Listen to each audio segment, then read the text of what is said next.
So, live na tayo. Magandang hapon. Gagayin ko lang yung mga broadcaster ng Pilipinas. Wait lang.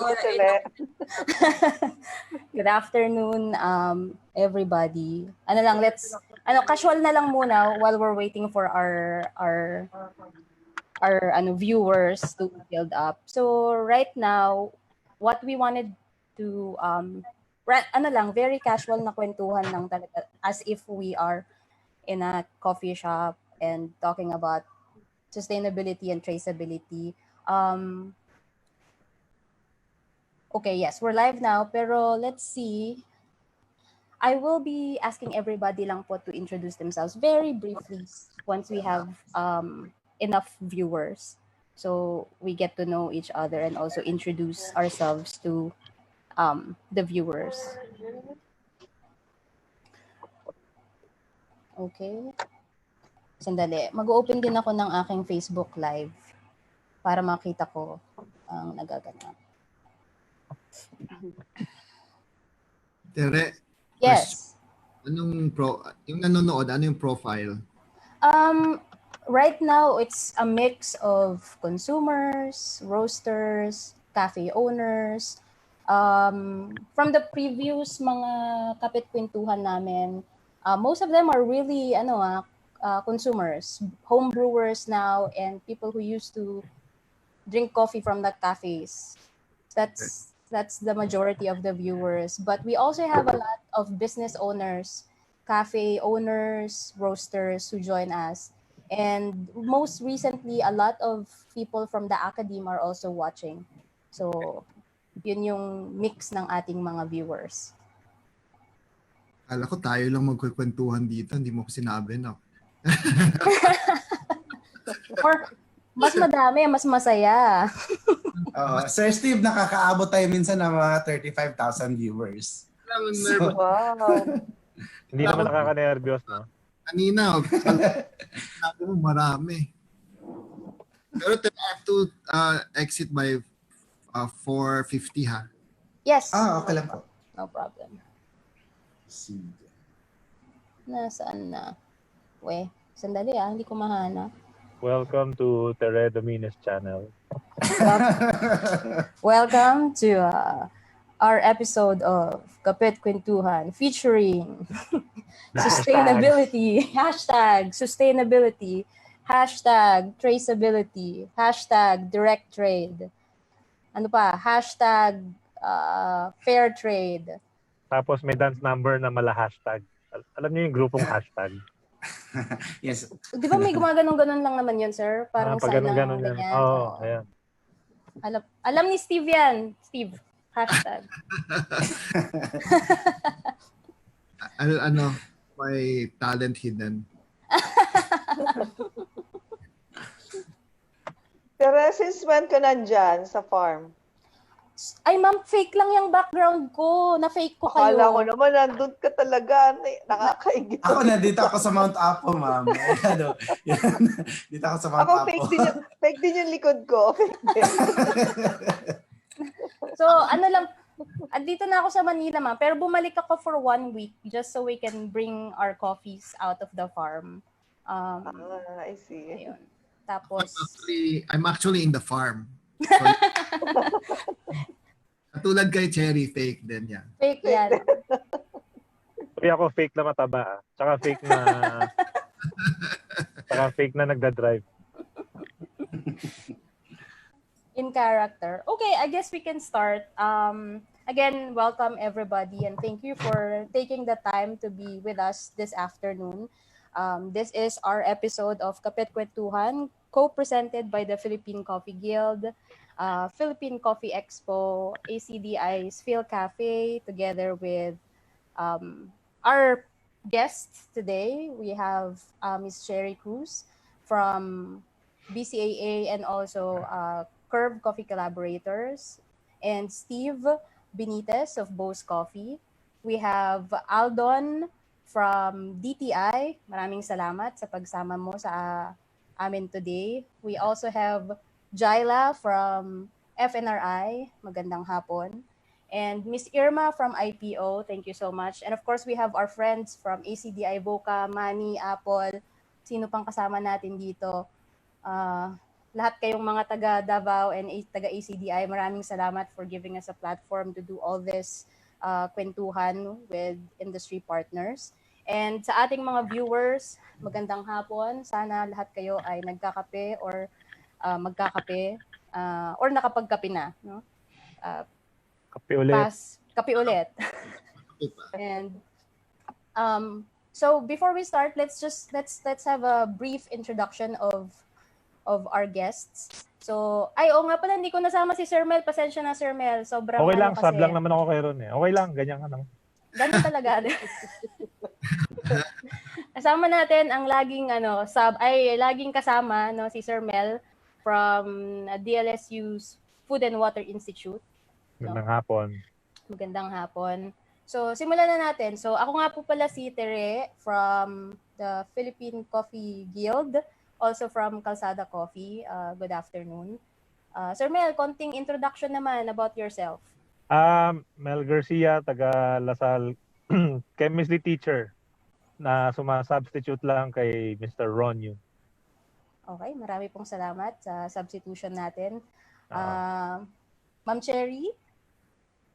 Hi, good afternoon, everybody. I'm Tere Cruz from the Barista and Coffee Academy of Asia and Curve Coffee Collaborators. Magandang hapon po. Kayong lahat. Magandang hapon sa inyong lahat. Thank you. Take it away, Steve. Magandang hapon po sa inyong lahat. I'm Steve Benitez. I'm of Bose Coffee. I've been in the coffee business for 24 years, but if you add all the trainings, mga 27 years already. And thank you very much for inviting us here this afternoon, Tere. Thank you for joining us, Steve. We are honored to have you. Aldon, please tell us something about yourself naman. Ito, mga siguro matagal-tagal na natin kasama sa kape. Aldon. Well, good afternoon po sa lahat. My name is Aldon or Longakit. I work as a senior value chain facilitator in DTI Bukidnon. Yung background po ng project namin is assisting people's organizations in the watershed areas. So mga guardians po natin, and they grow coffee, and we're helping them to sustainably increase their sales po. So we provide training sa different areas po ng business and institutions po. That is all. Salamat. Ayan, madami tayong matututunan kay Aldon today, and we also wanted to learn more about your projects, no? Rojaila, ayan. Can you please tell us more about yourself? Hello, good afternoon po. I'm Rojaila Claire Picarino po, working as a science research specialist from Food and Nutrition Research Institute po. So I'm working po sa project po ng stable isotope profiling po ng coffee beans. Ayun. So mamaya malalaman natin kung ano exactly yung sinabi ni Rojaila, no, profiling through isotopes ng coffee. So mamaya pagre-reportin natin siya kung ano ba yan pinagsasabi ni Rojaila tungkol sa isotopes at anong kinalaman yan sa kape. Thank you, Rojaila. Babalikan kita mamaya. And Miss Irma. Hi, good afternoon. I'm Irma from IPO. I don't know if you're familiar with my office, but my office is actually connected with DTI, Department of Trade and Industry. In particular, I'm connected with the Bureau of Trademarks. My apology, I had to wear a mask kasi nga wala akong internet sa bahay, so I had to go to the office, kaya so nag-spray sila. And then, but I made a commitment to Mr. Yu that I'll be joining. If it's okay, maybe I cannot stay until 6 o'clock. Maybe I can stay until 5 p.m. because I still have to travel to my house. So I'm happy to be here. I'm also a coffee drinker. I have just few idea what's going on in this discussion, but I'll be happy to contribute something about GI. Thank you. Thank you, ma'am. Pasensya na po at nagkaroon ng problema si Ron, but we really appreciate you being with us today. And we wanted to also learn about IPO's role in traceability and sustainability, especially on coffee. Yes, thank you. Thank you. And Manny? Yan, magandang hapon po. I am Manny. I am based here in Davao City. So I work with the USDA-funded Field Cafe project implemented by ACDA Evoca. So this is all about coffee, and we have our offices in CAR, stationed at Mountain Province State Polytechnic College, and also in Bukidnon State University, Sultan Kudarat State University. And here in Davao City, our office is located in Matina, Davao City. So a Field Cafe project is funded by USDA, and it started back in 2018, yeah, and 4 years siya. So we'll be implementing this project with our partner Academe, and then of course the Coffee Quality Institute and the World Coffee Research. Thank you. Okay, thank you. Thank you so much, Manny. Okay, since we don't have much time dahil may mga kasama tayo na we can't stay for that long, I'll start the questions na that have been sent to us about sustainability, and anyone can answer this. Let's start with the definition of terms, no? I mean, traceability, sustainability, and transparency are words that have been thrown out in with different commodities, no? Syempre, since nasa coffee industry tayo, nakikita natin yan palagi sa mga advertisements or marketing strategies of a lot of coffee brands. Pero what is it exactly? Ano ba talaga ang definition ng traceability in terms of the work that we do? I guess I could start with maybe asking si Aldon, what is sustainability in terms of a government project? In terms of our work po, specifically for the INREM, yung objective niya is to sustainably increase the strategic conditions of our upland farmers. So yung sustainability po is even without natapos na yung project, we have enabled the value chain by strengthening it in various interventions po. The farmer groups are empowered and they are able to operate and see business, farming as a business po. Okay. So, just to digest that, no? So, ibig sabihin, like, government will parang initially fund all these projects for farmers. And the idea is, kahit wala na yung funding, itong mga farmer groups na to can sustain the project. Kumbaga, yung livelihood na pinagtulungan ng DTI at ng mga farmer organizations ay kaya na nilang dalhin ng sila lang without the government intervention. Yes po. Tama ba yun, Aldon? Yes po. Pwede ko, if allowed, parang dinisect ko siya into 3 main points, yung from traceability to sustainability. So, yung sa traceability po, nagbibigay po kasi siya ng value proposition for farmers, especially dahil yung market natin is looking into single origin. The second one would be giving importance, raising morale to our farmers. Parang giving due recognition to their works, not just yung, okay, you're a coffee from the Philippines, coffee from Bukidnon, but it's better to make a brand around the people's organization really working para din they can develop real connections to the markets na po. And in the long run, enable them to operate as a business as a whole po. Ayun. Thank you very much for expanding yung definition ng sustainability and traceability. And I guess we would all agree na it is very important that we give importance nga to the farmers and give them pride in the work that they do and the products they produce. Now, on a consumer side naman, I want to throw this question to Steve, who have been pioneering and promoting Philippine coffee in the country. And I wanted to know or ask Steve, like, why is it important for Bose Coffee to know where your coffees are coming from? Okay, so let me answer that question in 2 ways. Now, first is from the perspective of the market and the customers. So mga early 2010 or late 2008, 2009, I've already seen people, especially the younger ones, really very conscious of where their food comes from. And it extended to coffee. So it slowly really became a behavior of the young ones to find out where their food and their coffee comes from. So the traceability, they want to know what place it came from, who farmed it, and that evolved even more in detail as the years went by. So that's from the market, right? So if the market was looking for that and asking those questions, we have to be able to answer that question. And so by around 2010, we dug deeper and finding out more about traceability and origins. And so I embarked with many organizations.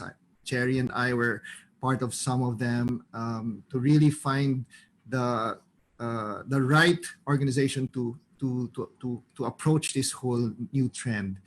Now, that's from the perspective of the market. Now, perspective of, let's say from internal naman, from business side.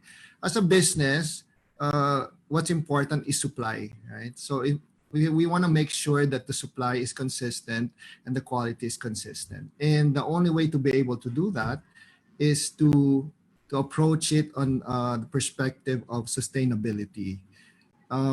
Before, we used to just parang hand out some aid or some support, but at the end of the day, that wasn't sustainable.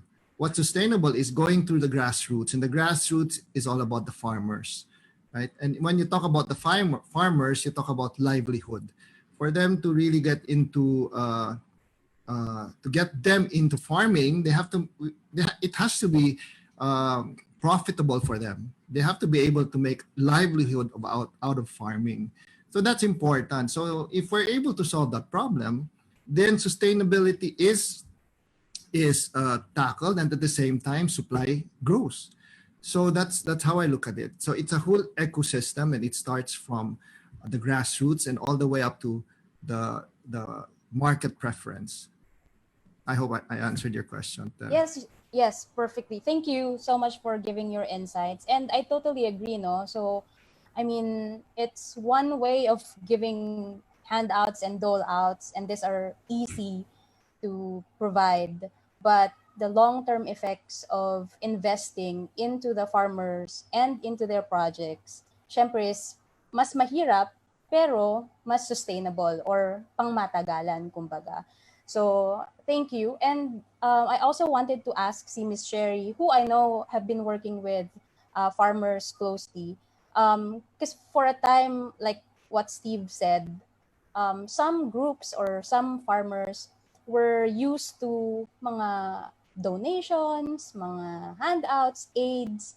But in terms of your experience, Ma'am Sherry, with breaking the trend of these projects, no, with farmers, what was the parang kumbaga ano yung turning point kumbaga for the farmers to just finally say na okay, we're okay with this long-term projects, hindi na kami tatanggap lang, or hindi na sapat sa amin lang din yung hingi or tanggap ng pera, but we also wanted to make sure na magtatrabaho kami, and then this is a long-term partnership, at magpuproduce kami ng masarap na kape. Yeah. Well, tama yung sinabi mo, Tere, no?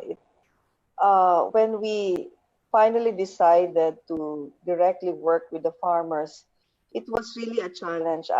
I know you also know that because you're in the same situation as us when we were starting with our work with them. Kasi I think hindi naman lahat, but I think we should also understand that for some group of farmers, they were probably pampered, or they got used to dole outs being provided to them. And it's hard when this is the kind of mindset that you work with, because it is not going to be sustainable, as we all know. So what we did was to actually try and understand the situation that they were in, and to start making them realize that if this is going to be sustainable and long term, it has to be a partnership. They have to have a stake in it. Kumbaga parang may taya din kayo. Hindi lang sama-sama together tayo dito, hindi kami lang, hindi kayo lang. So sama-sama tayo dito. And it was quite hard in the beginning because for some groups we had to totally deal with a different mindset.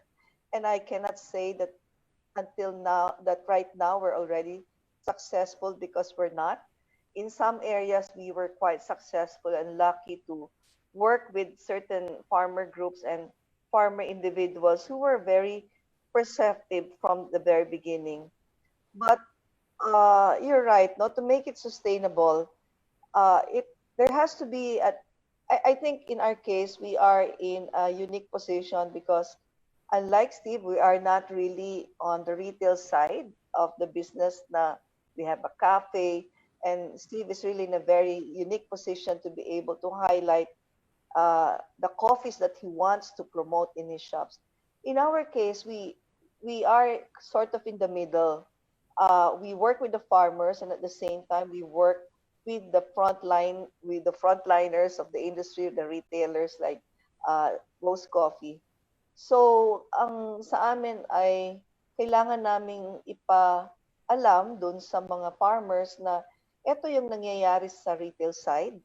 And at the same time, sa retail side naman, we have to let them know, oh, this is what is actually happening in the farming side right now. So, it is quite, it's a unique position, but it's also challenging at times because we're also caught in the middle, especially when it comes to economic reasons like, pricing. But for I guess if you're really serious to work with them, then kailangan may tiyaga nga. May tiyaga, may nilaga. No? But it's an effort. It is a continuing effort to be able to work with them. And it's good because now more and more farmers are realizing that sustainability is not just being given, dole outs. They're already willing to be part of the game. Kumbaga. So I hope I had answered your question. Yes, ma'am. Thank you so much for also sharing your experience, no? Pasensya na po, meron lang announcement sa barangay namin kasi pasaway po yung mga kapitbahay ko, labas ng labas kahit bawal lumabas, ano. So, ayan, nire-remind lang po sila na mag-social distance. So, nire-remind ko din po tayong lahat na kung nasaan man po tayo, mga nakikinig at nanonood sa atin, social distancing po, mag-wear po kayo ng mask kung nasa labas po kayo. At sana po ay wag na po tayong magkalat ng virus. So, I mean, I agree with Ma'am Chair, no? Kalsada has been also working with farmers over the last couple years, and laging may madaling kausap, may mahirap kausap. Kumbaga, kasi nga nakasanayan na nung iba. So that's also a challenge. But there's also farmers and groups of farmers na sobrang game, kumbaga, sa mga bagong practices, especially sustainable practices, to work with organizations like Curve, Bose, and Kalsada. And sa aking personal na experience, yung mga ginagawa natin has also rippled through other coffee organizations to also engage in this kind of sourcing practice, no? Hindi na pwedeng saan ba makakabili nito sa market, 'di ba? Madami nang dumediretso sa farmers or sa farmer organizations to make sure na nababawasan kumbaga yung mga middlemen or mga third party, fourth party, fifth party ng layers of sourcing. So, ayun. Over the couple of Kape't Kwentuhan sessions that we get, ang laging tanong ng mga consumers is paano ba natin ma-verify talaga or mapatutunayan na ang isang kape ay galing talaga sa area kung saan yung sinasabi nila sa label. I think I'm gonna throw this question to Jaila, no? para ma-explain niya sa atin kung what can science do, or FNRI in this matter, what can they do to tell us or verify where exactly coffees are from? Hello po. Bali po yung coffee po, the origin of coffee can be determined. Actually, even the variety of coffee can be differentiated by chemical analysis, like the stable isotope analysis. So, stable isotopes are non-radioactive forms of atoms po na with unique properties na when they are linked to the environmental factors po within the origin of cultivation area po, do sa mga farms, pwede po nating ma-differentiate yung mga samples po natin. Then magkakaroon po ng fingerprint yung mga coffee products sa Philippines. Yun po. Okay, thank you, Jaila. So sa madaling sabi, itong individual area dito sa Pilipinas kung saan nag-grow yung coffee natin, pwede natin tong i-profile. Tama ba? Yes po, ma'am. Okay. Ngayon, kapag meron na akong, halimbawa ako consumer, no, Rojaila, meron akong bag of coffee, ang nakalagay dito sa coffee ko is Atok Benguet. Pero hindi ako sure. So, hindi ko kilala yung source, hindi ko kilala yung roaster. Pero gusto kong malaman kung itong kape ko bang ito talaga ay galing ng Atok Benguet. So, anong gagawin ko? Kapag binigay ko ba sa yung samples, malalaman ba natin? Yes po. If there's a profile po, stable isotope profile po of coffee beans from Atok Benguet, and you give me the samples po na to confirm if it's samples po, coffee products po from Atok po talaga, we have to match po the profile. Then if it matches po, then we can say that it's from Atok po. Kasi yung parang per origin po, nagkakaroon po tayo ng signature po for the coffee product. Okay, thank you. So sa ngayon ba, Jaila, meron na ba tayong mga profiles na existing sa database ng FNRI? Sa ngayon po, wala pa. Pero I'm working on po to establish po the profile po ng coffee beans. I have preliminary data which I'll be presenting later po. Yung stable isotope profile po ng coffee beans sa Philippines po. Wow! Okay, sige. Excited kami dyan. Sa i-share mo sa aming data. Thank you. Also, I wanted to ask si Miss Irma, in terms of geographic indicators, how does this help us provide information on the traceability of coffees in the Philippines naman po? Yeah. Sorry, before I answer maybe about GI, just want to share something because I work with the Bureau of Trademarks.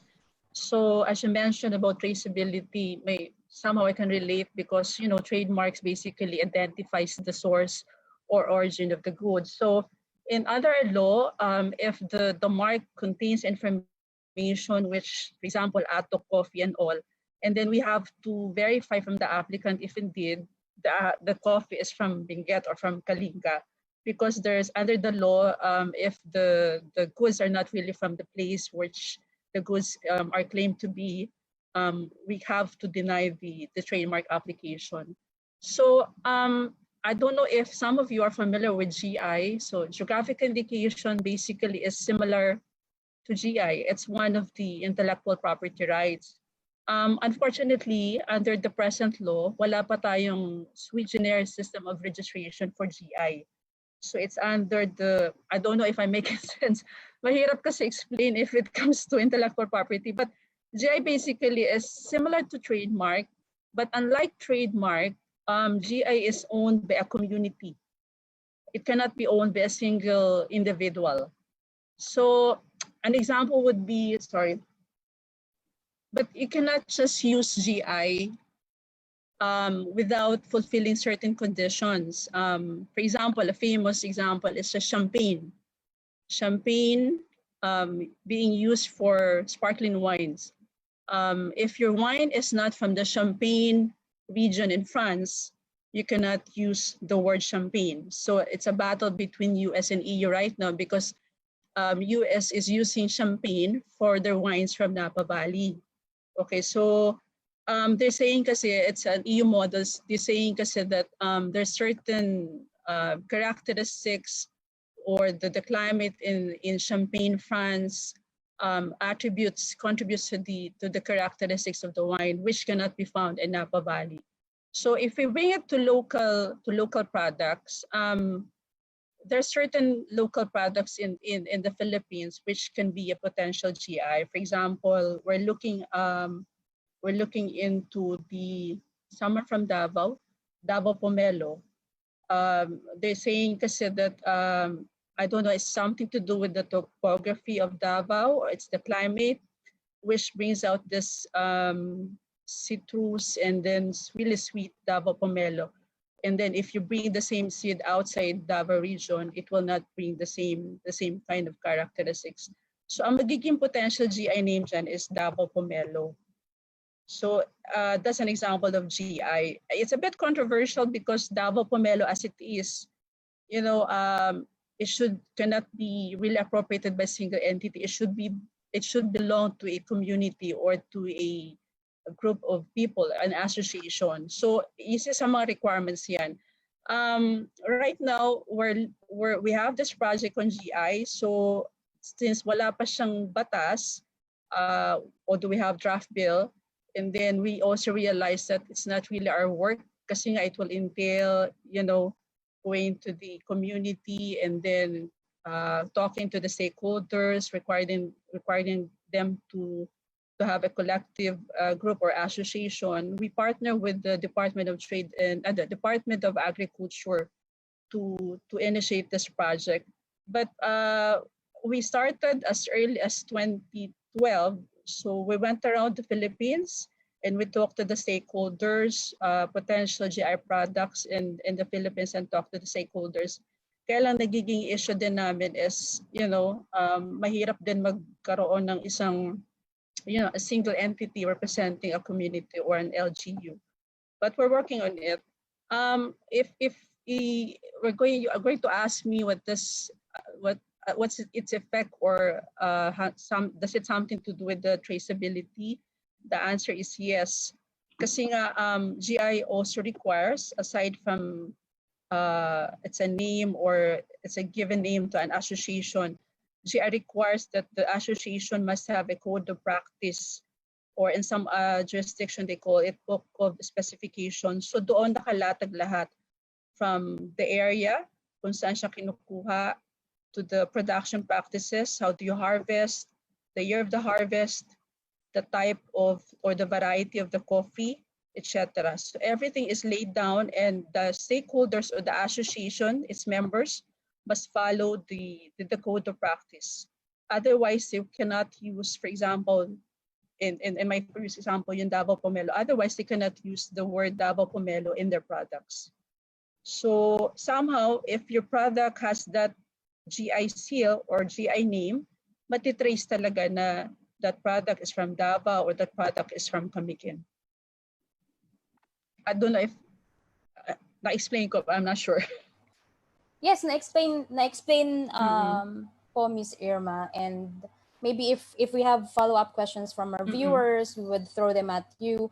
But from what I understand, no, so right now we don't have a GI specific for any crop because it's still medyo in the works. Yes. Pero in terms of coffee, kasi kami talaga na mga taga-kape, ma'am, no, mapilit kami.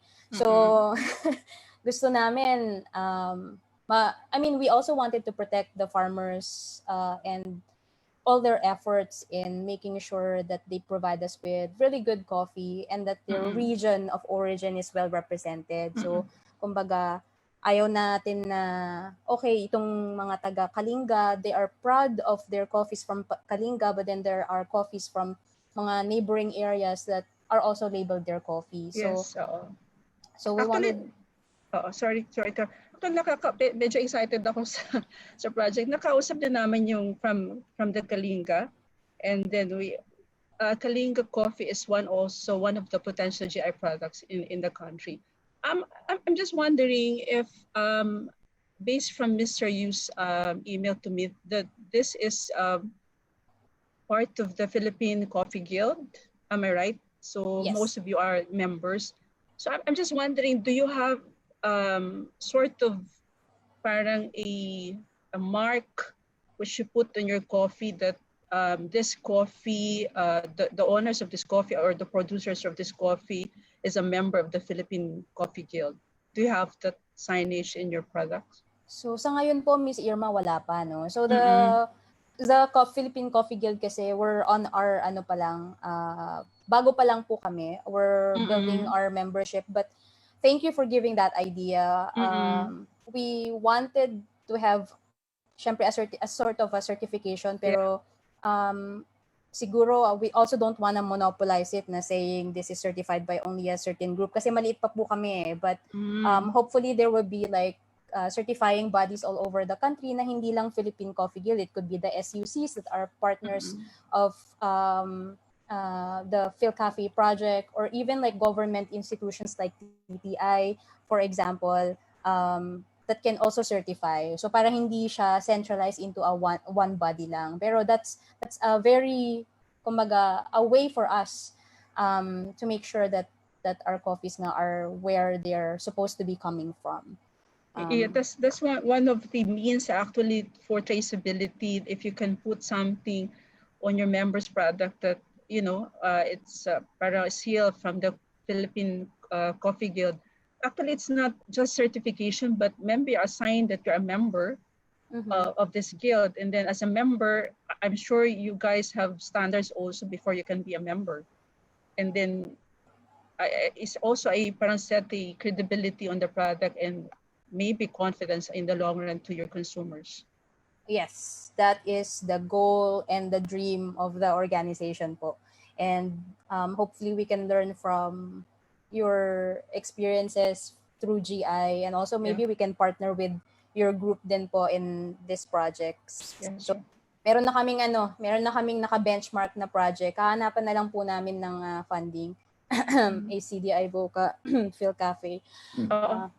Sorry, just lang kasi one na lang, sorry makulit.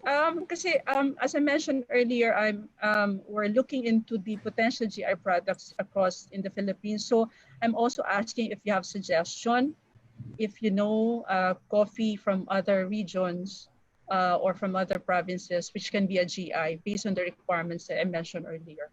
So I'll be happy to know also, and maybe we can include them in our list. Thank you. Sige ma'am, thank you. Tere, may tanong ako. Yes, sir. Kay Ma'am Irma. So ang Ma'am Irma, ang basis ng geographical identification would be the variety and the processing, yung practice doon sa area. Sorry sir, just to explain, GI, you can only use that on product if that product has characteristics, reputation, or quality that is attributable to its geographical origin. So, dapat may relationship po yung characteristics niya sa origin niya. Pag wala ho yun, you cannot use GI. Ayun, kaya ko po natanong kasi for coffee, and I'm sure everyone in this group will agree. Mas parang medyo komplikado na maraming aspeto yung yung pag-identify nung yung attribution nung characteristic ng coffee sa isang lugar. Like, ewan ko, Tere, pag nakatikim ka ng coffee from one place, sure ka na doon ang galing yun? Diba? Para... Yes. Kaya sir, aside from that, it is also required that there must be a sort of validation or certification that indeed yung claim mo na acidity, or I don't know the term, is basically dun lang because of the area, because of the climate, because of the weather, the topography of the area. Kasi kami sir, ang sa IPO, we only register. But as to the validation, etc., it's another department, the government agencies work. So we partner with DA kasi it's not within our turf also. Okay. Okay. So open pa yung pag-establish ng criteria for for attribution for coffee. May criteria na po kami. Ang hinahanap lang namin is yung potential product. And then, kasi ang medyo mahirap talaga, sir, is yung kailangan kasi may grupo or may association na magmamayari. So, I don't know if it's part of the culture. Basically, if we go to the provinces, magkakalaban din kasi yan Kunyari mga coffee, diba, businesses. So, ang hirap nilang igrupo. Yun po yung naisip ko kasi halimbawa sa isang lugar lang. Kunwari kay Tere sa Atok, kung magkakaroon ng GI mark halimbawa ang Atok, within Atok, maraming producers and for coffee, maraming tao nag-experiment. So, halimbawa si Tere will be doing a different post-harvest processing dun sa coffee niya. And then the other farm will be doing something else. Kahit i-assume natin na pare-pareho ng variety yung coffee, mag-iiba sigurado yung lasa nun. And they're both from Atok. So, tama kayo, siguro mahirap nga kasi it's going to be a community decision then. Yes. So I'm suggesting na lang right now, if you need traceability, you can opt to have a collective mark. Kasi yun ang experience din namin, sir, sa Cebu mango, Cebu dried mango. So malalaki din kasi businesses yun So on their own, they're okay. So parang they're saying, bakit kailangan pa namin maggrupo? I mean, on our own brands, we're successful. And then it will also involve parang trade secret on their part. So yun yung difficulty, ang reality talaga sa baba. Yeah. Thank you po. Okay, thank you po. So, may tanong po galing dito sa ating mga viewers, no? Galing po kay Sir Sergio Luon ng isang farmer po from Davao. Magandang hapon, maayong hapon. Sir, ang tanong po niya is, saklaw, ito po, ano po ang gagawin sa mga nagle-label ng local coffee kahit imported naman po? Saklaw po ba ito ng ating batas? So meron na po bang consumer protection program or any existing laws or executive orders that would protect our farmers and also businesses from mga nagtitake advantage of traceability and sourcing practices? So anyone, DTI or IPO? I think it could be best answered by DTI based on the consumer protection.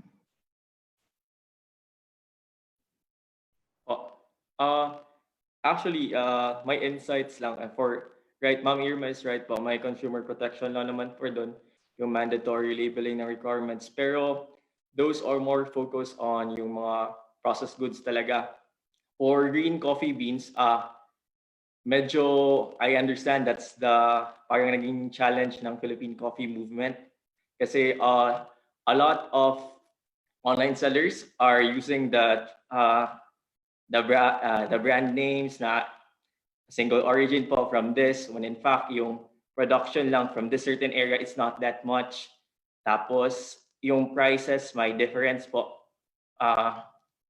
Medyo there's right now for the GCB medyo wala talagang protection for that. Kasi it's hard to validate. What I'm looking at right now is siguro po in the future, if we are able to produce a parang cloud-based technology po to trace talaga yung parang app na yung GCB is coming from this source talaga. That way, that would be the protection of our consumers. Yun lang po yung thoughts ko. Okay, thank you, Aldon. So, I agree, no? Medyo mahirap talaga mag-validate. And especially if wala nga tayong mahigpit, kumbaga, na mga batas regarding protection of consumers in terms of coffee. Siguro on a consumer and also a processor side of or point of view, yung marirecommend ko lang is to ask questions, no? More questions from your source. So, siguro unang-una, kanino saan to galing? Sino yung farmer? Anong relationship mo sa mga pinagkukuhanan mo ng kape? Kumbaga, and for consumers to be more aware of where your coffees are coming from. Simula yun. And if you're drinking coffee from a coffee shop that they're saying na local, siguro ask them more questions. Kasi dapat yung mga barista nyo or yung coffee shop mismo would know where their coffees are coming from and what are the practices at the farm, especially kung sinasabi nila na they source it directly from the farmers. And hi Ron, nakabalik na si Ron. May kuryente na ba sa Quezon City? Yes. Sorry everyone, late ako. Idadagdag ko na rin siguro doon, no? Kasi na-mention ni Aldon yung regarding this app or technology that could determine yung traceability ng green coffee beans, no? I believe kayo, Tere, no, sa Kalsada, you're part of this blockchain group, no?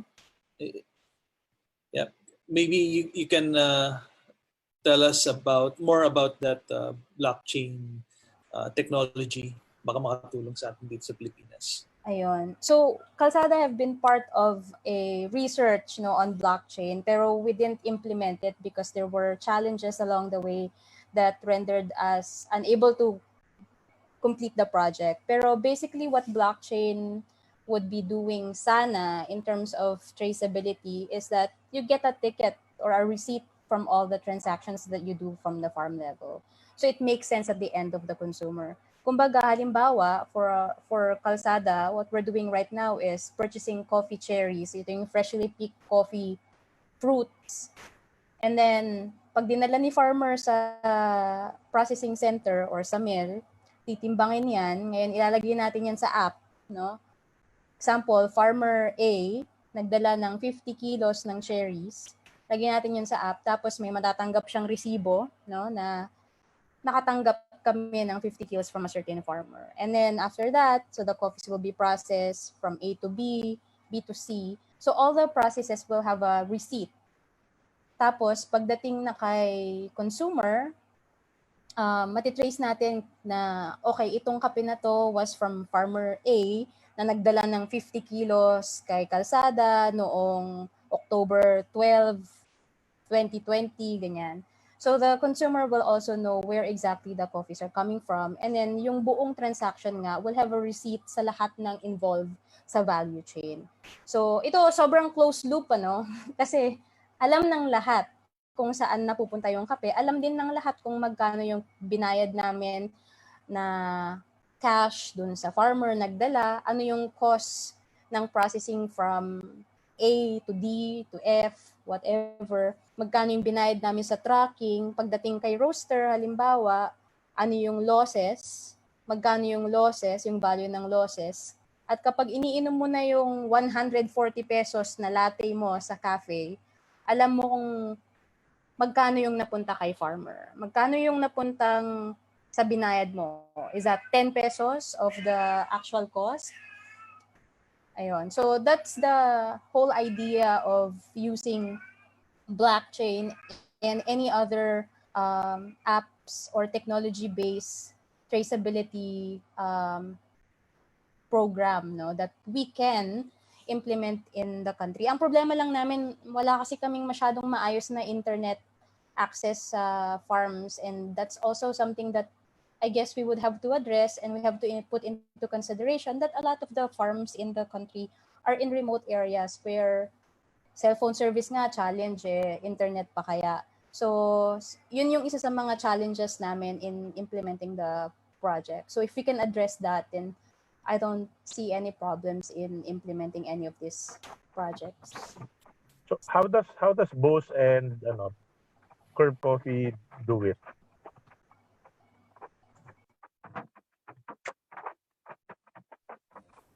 Excuse me, can you repeat the question? Sorry. So yung sa traceability naman, how does Bose Coffee and for Ma'am Cherry, yung Curve Coffee Collaborators, how do you establish and prove yung traceability ng coffee? Yeah. Okay. Our traceability of coffee, really, ang backbone nun is working with credible partners, right? So we work with Curve and we work with Kalsada. And just having, having those two partners is very credible. Cherry, I've been to the farms that she works with, and kay Tere naman, I work with her directly and put up a dry mill with her up in Benguet. So we get the beans from there, also direct from the sitio. And outside of that, we get coffee from Tere, from other sources that she has. So it's really the people that we work with. We try to filter that out and really look for people that are credible. As far as the Philippine, yung coffee origins namin, that one we can say that it's really comes from credible sources.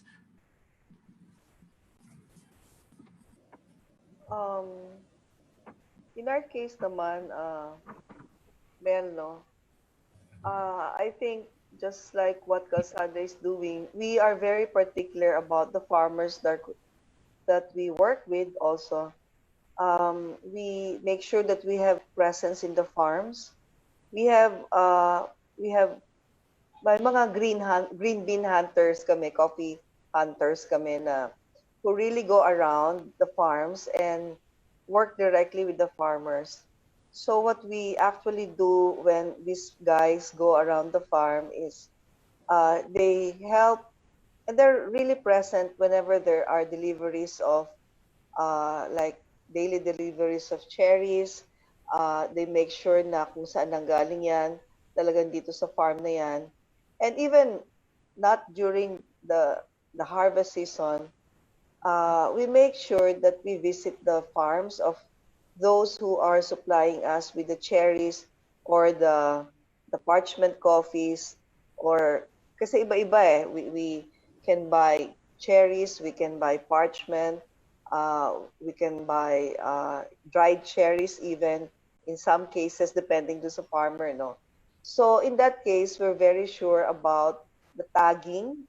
We make sure we have a system of tagging the different deliveries and the different coffees that we work with. So we have a small dry mill in Benguet. It's not really something big, but it works, no? At least in that side of Benguet in Ampucao, we are able to source from the neighboring areas, and it is very convenient for them to be able to just deliver the cherries or their coffees or green beans malapit lang.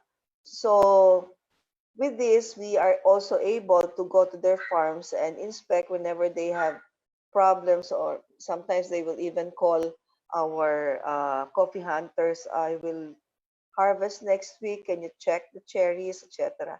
So we work closely with our partner farmers. That's why we are able to be more, we are sure, and we also implement certain documentations. Yeah. Yun nga yung may tagging, record keeping, very important yan eh.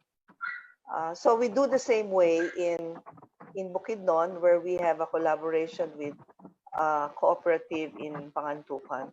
So it's the same process that we use. Thank you, Ma'am Cherry. Yeah. Okay, thank you. Thank you, Steve. Thank you, Ma'am Cherry, for answering for us. And I just wanted to remind everybody who's watching right now, we have a raffle daw. Nagpapag-giveaway kami ng 3 French press. O, di ba? French press, 3 French press. So magtanong na kayo, meron kaming online raffle. Ano pang papremyo natin, sir? Masigabong palakpakan, ganyan. I think si Doc Mel meron siya dalawang yung coffee mug. Chemistry cup, mug. Chemistry, ayan. right? Wow, ang dami nating pa-premyo. Pwede ba akong manalo ng isang French press at saka ng isang coffee mug? Pwede yun, no? Pwedeng double, balik ulit. More chances of winning. So pag dalawa yung tanong ko, dalawang entry ko, pwede ba yun, sir? Valid ba yun? Tawag dyan. Dagdagan natin ng apron. Oh. Oh, ayan. Meron tayo apron eh. Magandang apron. Teka, excuse me. Total, nandito na si Ron. Patapos na ako. Pwede ba ako magbato ng isang tanong na lang? Sige, go, sir. Total, nandito na lang, samantalahin ko. Kasi yung answer ni Ma'am Cherry at saka ni Sir Steve kanina, naka-ankla doon sa reputation talaga ng company. Which is okay kung ang kumpanya ay, yun nga, Bo's Coffee, Curve Coffee Collaborators, Kalsada. People already know that these are trustworthy companies. Pero mas malawak pa yung market na ang hirap i-establish nung trustworthiness eh. So how do we protect the consumers if they're even interested at all na malaman nila that they're actually getting the coffee that they thought they're getting. I think the question is for DTI and IPO. Ano kaya ang pwedeng gawin ng government agency so that kung ako consumer, bibili ako, paano ko malalaman na ano talaga? May I answer po, Sir Mel? I think yes, sagot niya. Okay, nag-freeze si Sir Mel. Nakasmile lang siya. And anyway, right now, actually, we have been, due to the COVID-19 pandemic, it has been a silver lining wherein we're able to help by digitally marketing the products of our partner people's organizations like Kape't, Bayanihan, BMPC, and among others, Mililitra, TTTAI. What we do, the reason why we can authenticate that the source is really from the farmers is because we directly go there. Like right now, what's happening since due to the restricted movements brought by the ECQ and the quarantine protocols, as government employees, we directly go to the farmers, we coordinate the orders, then we track it and bring it to the office. And in fact, we are already the ones shipping it directly to the markets. So para na kaming naging staff ng mga logistics partners din natin. So right now, parang naging positive talaga yung surge ng demand from the online community. Kasi a lot of Metro Manila roasters and traders are contacting us to buy certain amount of green coffee beans. That way, parang na-assure sila na these are really coming from the farmers that we are helping. Yes, yun lang po.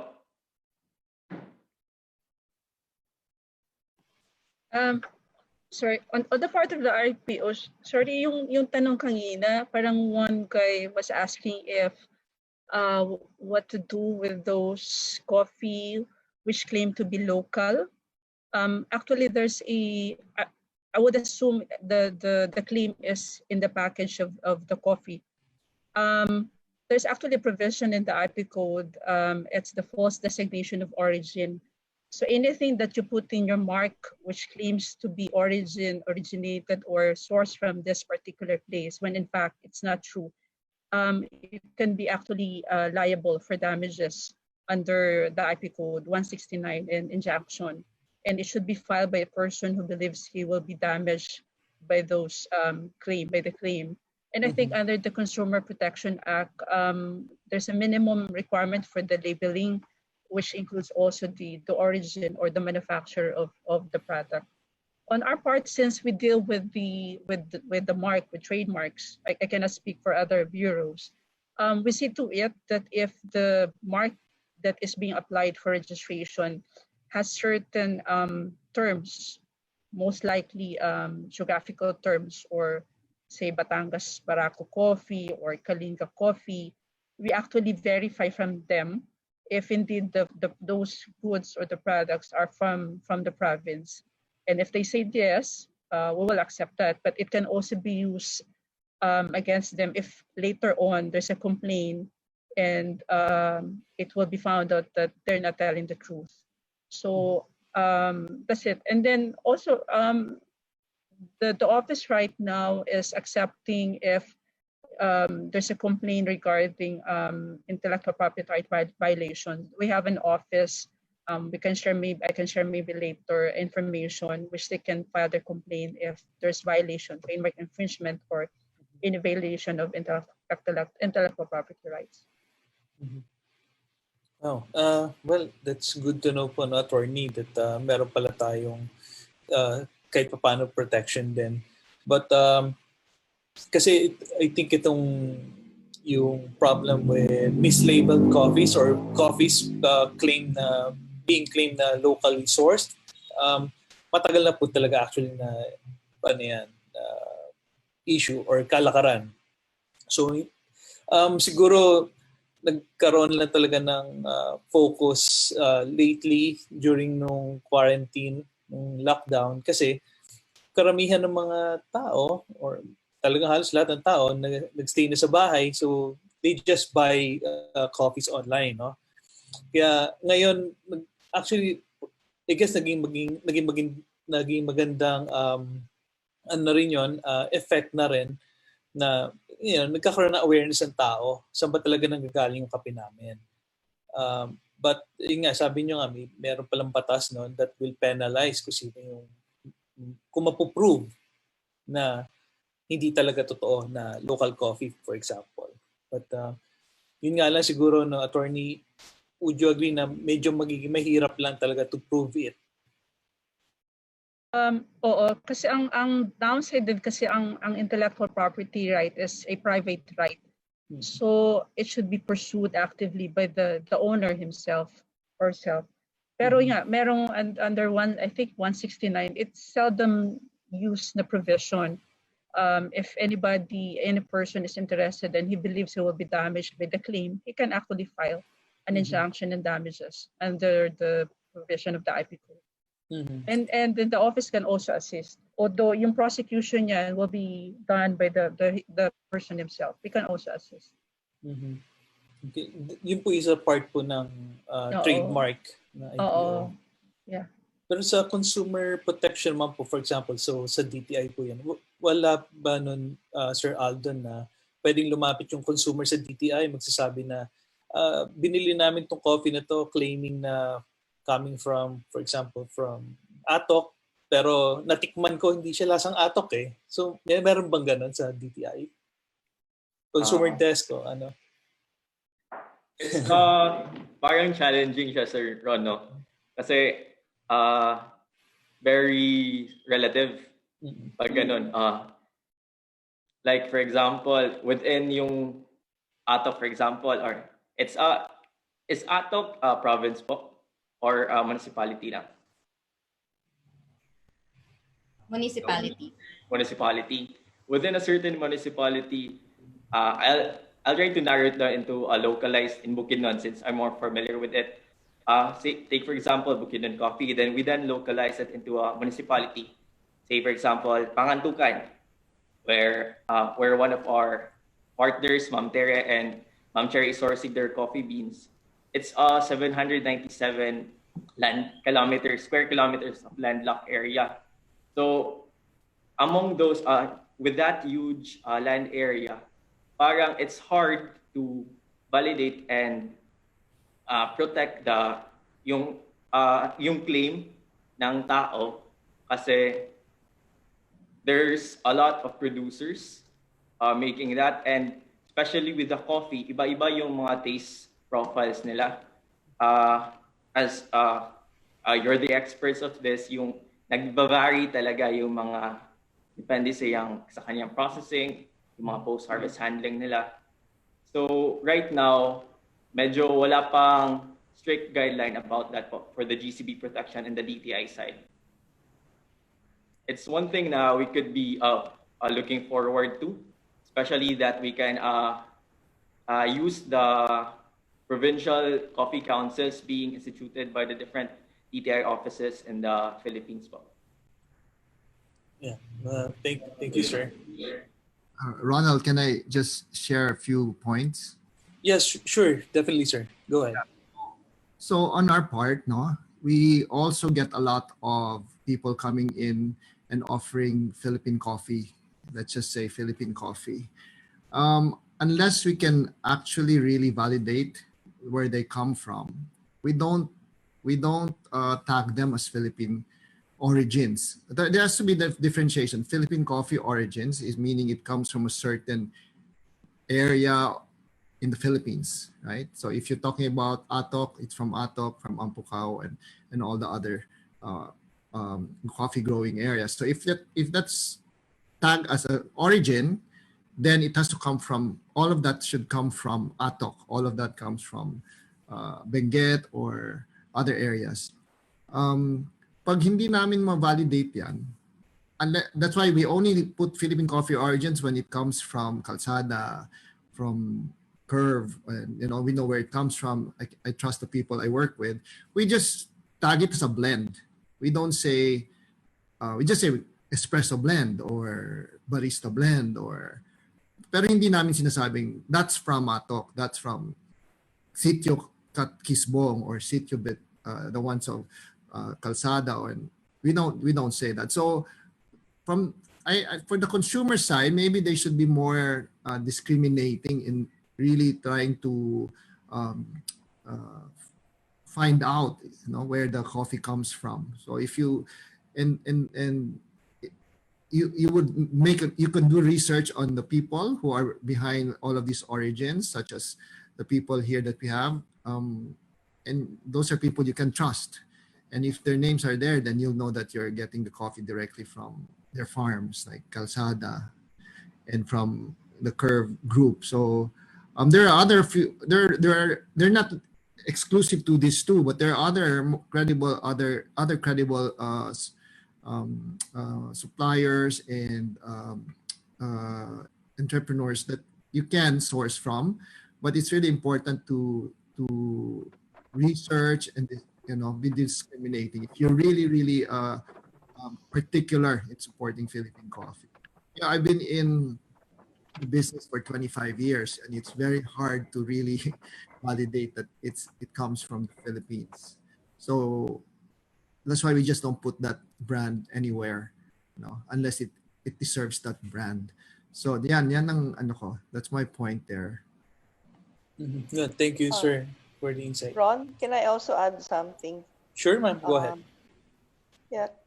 When we talk about being able to determine the source of our local coffees, we just need to ask the question, why do we want to do that?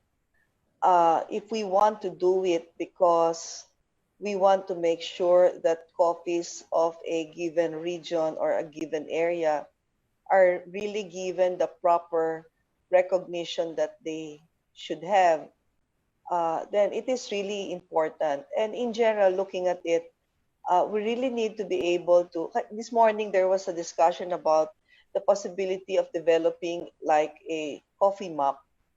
And if that is the end goal, it is really important for us to be able to trace the origin of each particular coffee. Para naman yung, for example, yung kung coffee nga yan ng Sagada, Sagada talaga yan. Kung coffee yan ng Benguet, Benguet talaga yan. At kung galing man yan sa Mount Apo, Mount Apo talaga yan. So that's giving recognition to the farmers or to the cooperatives. There's dignity in labor, in the dignity of what they do, and they have to be recognized for that. In the same way that it is very important to be able to determine the different species that are, or I mean the varieties that are available in each particular area. Because as we look forward to increasing production and improving our varieties, this kind of information is very important. Now, on the other hand, if we look at the consumer side, actually when there will just be a certain percentage of coffee drinkers who will be very particular about the origin and the authentic, if their coffee is really authentic coming from a certain area. We have to, as I've seen from the retail side and us also being a distributor of coffee, in different areas in the country, we have to admit that this is a reality.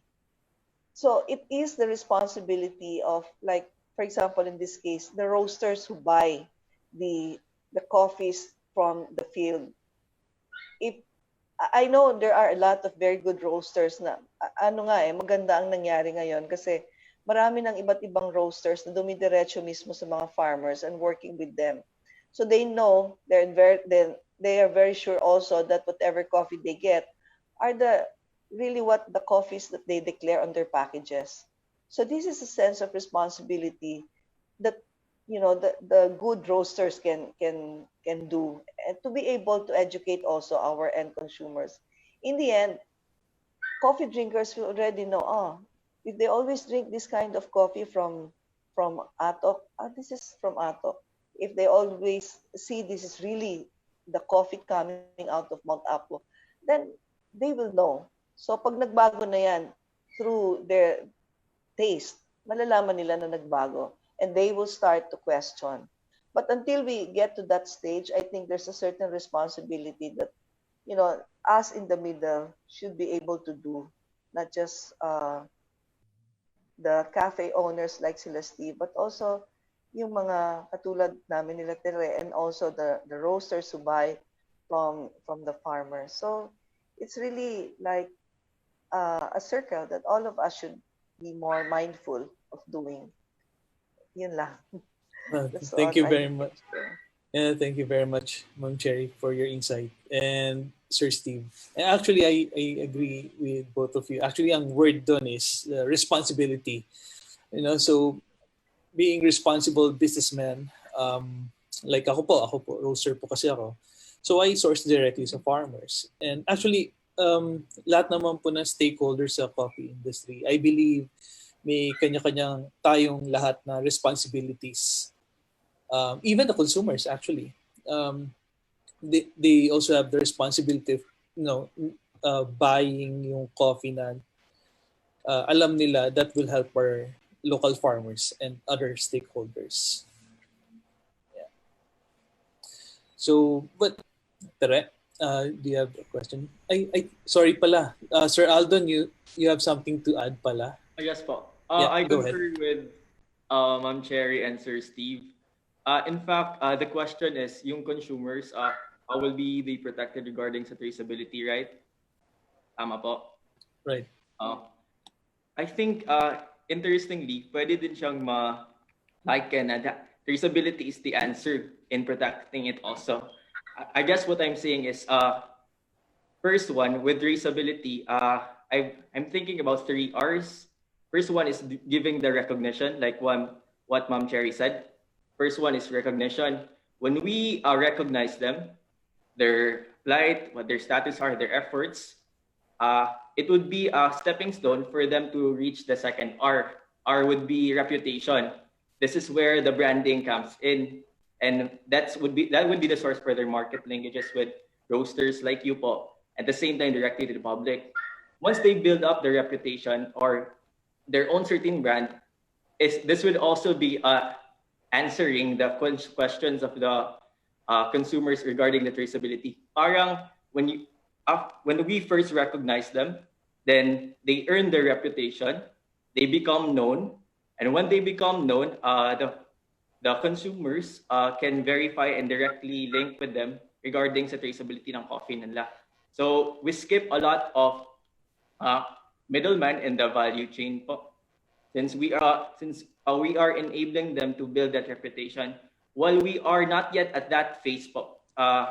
After reputation, we can then put to the next R revenue, wherein yung farming group talaga, yun the business na.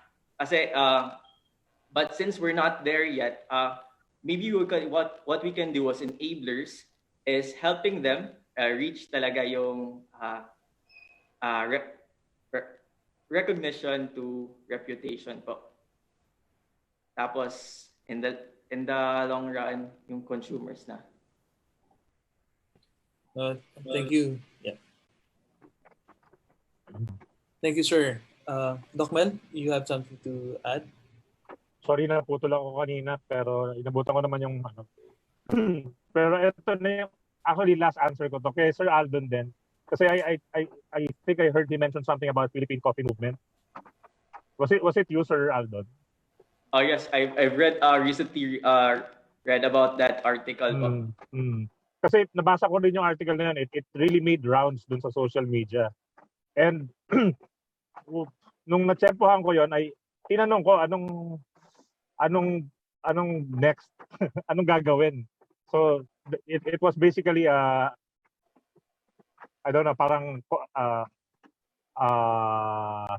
raising a concern. But then I asked them, whoever were behind that, gagawa kayo ng listahan ng mga producers ng kape, ng mga roasters, I think. For what? I mean, will making a list of producers and roasters foster traceability? Kasi ang tingin ko, itong ginagawa ng ACDI Boca at saka ng Phil Cafe for the last 5 years is already doing that by encouraging the farmers to produce quality coffee, and then participating in the National Coffee Quality Competition, which has an objective criteria na well established, na global. I think that would an even be better way of creating reputation, kasi sumali sa competition, dumaan sa actual objective scientific na assessment. So medyo alala ko lang ulit nung binanggit mo sa akin yung Philippine Coffee Movement, because they were trying to make a list, and to me making a list doesn't make it any more traceable, diba? I agree po. Yeah. Thanks, Doc Mel. Actually, ako personally, I think, yeah, kung gagawa ng list, it's okay. But probably baka mas maging chaotic pa yon. Of course, I would encourage direct trading with farmers talaga. But, kung wala talaga tayong maayos na system in place, tapos magbe-base lang tayo sa list ng mga sources ng coffee or roasters, then probably magiging mas chaotic lang yun down the road. So I think marami naman tayo pwedeng gawin collectively, sa both private individuals or organizations, and even partnership with government agencies like DTI, IPO. Baka mas magkaroon pa ng sistema sa mga susunod na panahon. And si Doc, Sir Steve, you want to say something? Yeah, I'll just say, Yeah. I have to leave in 5 minutes, so I just sure, sige, sir. Yeah. So first of all, I'd like to thank Tere for inviting me here this afternoon. She told me the other day, but so I had to move meetings just to be here this afternoon. So thank you, Tere. Thank you. So before I leave, I'd like to, as I said, I've been in the business for 25 years, and I've seen different structures in trying to alleviate Philippine coffee, the condition of the industry. We have to remember that the Philippines was number 4 a century ago in global production of coffee, and after that we just slid down to now maybe the lowest 10%. And a few years ago, 5-6 years ago, or even around that time, I met Carmel of Kalsada. She's from the US, a Filipina from the US, went to my office. Anyone who has passion for coffee is, I accommodate. And so the first thing that really got me with her was that she showed me a picture of Philippine coffee being sold in Seattle. As in, it was the highlight coffee there at the time. And that inspired her to do what she's doing right now in Kalsada. And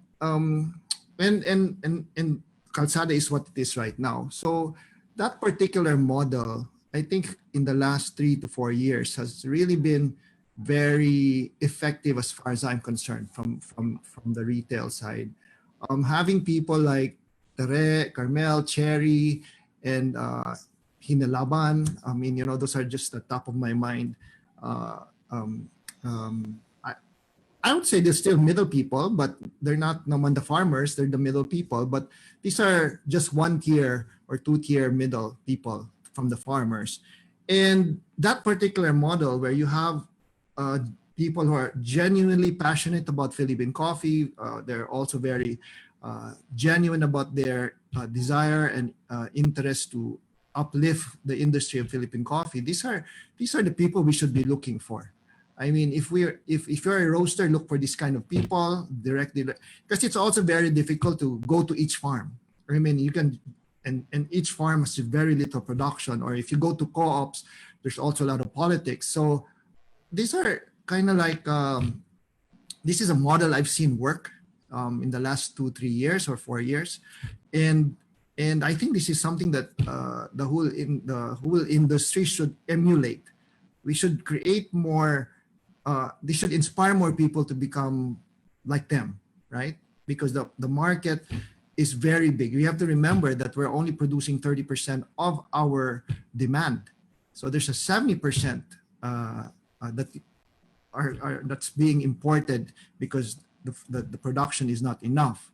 So, and this is the first time, this is for longest time that I feel really fulfilled, no? That I'm directly working with Tere, I'm directly working with Cherry and a couple more others. That parang eto medyo totoo. This is the kind of people you need here in the industry, and I hope that they inspire more people, and from whatever segment you are in the value chain, you should. If you want to make sure that you're getting genuine Philippine coffee, then you should look for these people and source it out from them. And the farmers should, well, I encourage the farmers to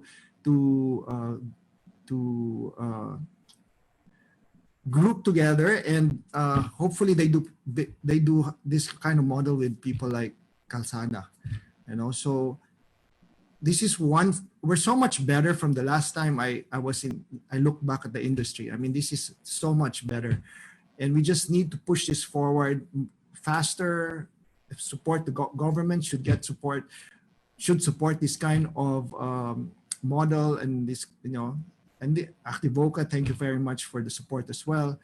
And there's a lot of young people now also very passionate in Philippine coffee, and it's nice because when I was their age, we were very, very few who were passionate about Philippine coffee. But now there's a lot of young people really very passionate about it, and I'm glad that movement has really gained momentum. And so I really wish the best for our industry, because this is one way we can help alleviate poverty, at the same time really help build our nation, in our own little space of coffee. So I hope I leave that as my last word. But thank you very much, Tere, for the invitation, and I'm really happy to meet all of you. I wish the Philippine coffee industry the best, and more power to all of us. Thank you. Thank you, Steve. Thank you, Steve. Thank you, sir. Thank you, sir. Thank you. Okay, so si Sir Steve Benitez yun. Of Bose Coffee. Talaga yung passion din niya talaga to support yung Philippine coffee industry. Nandun talaga. So inspiring sinabi niya, yung mga imparting words niya. Okay, so do we have some questions from the viewers? There's one particular question that we may ask each other. So, sabi dito, generally speaking, is the Philippine coffee market that discriminating, that indicating the source on the label significantly increases its salability? So, coming from consumer side, siguro, Consumer, yeah. yeah. maybe si Ma'am Claire, I'm sure mahilig ka rin sa coffee. So, as a consumer, naka-mute po. Yan. There. Hello po. I guess po, there will be a difference po kung sa origin. Kaya po kailangan natin itag dun sa origin yung product natin. Kasi nowadays po, the Philippine coffee industry starts to boost. And yung napapansin na din tayo ng foreign countries. Then, dahil po dun, kailangan na din natin lagyan ng signature yung coffees natin. Yun po. But do you think, as a consumer, kung bibili kayo ng bag of coffee beans, no, mas malaki ba yung chance na bibili ka ng labeled as Philippine coffee? Kung may katabi siya na from Colombia, for example. So, mas malaki ba yung chance na pipili mo yung local coffee? I guess po, sir, possible if yung taste po kasi nagde-depend po kasi sa taste nung consumer.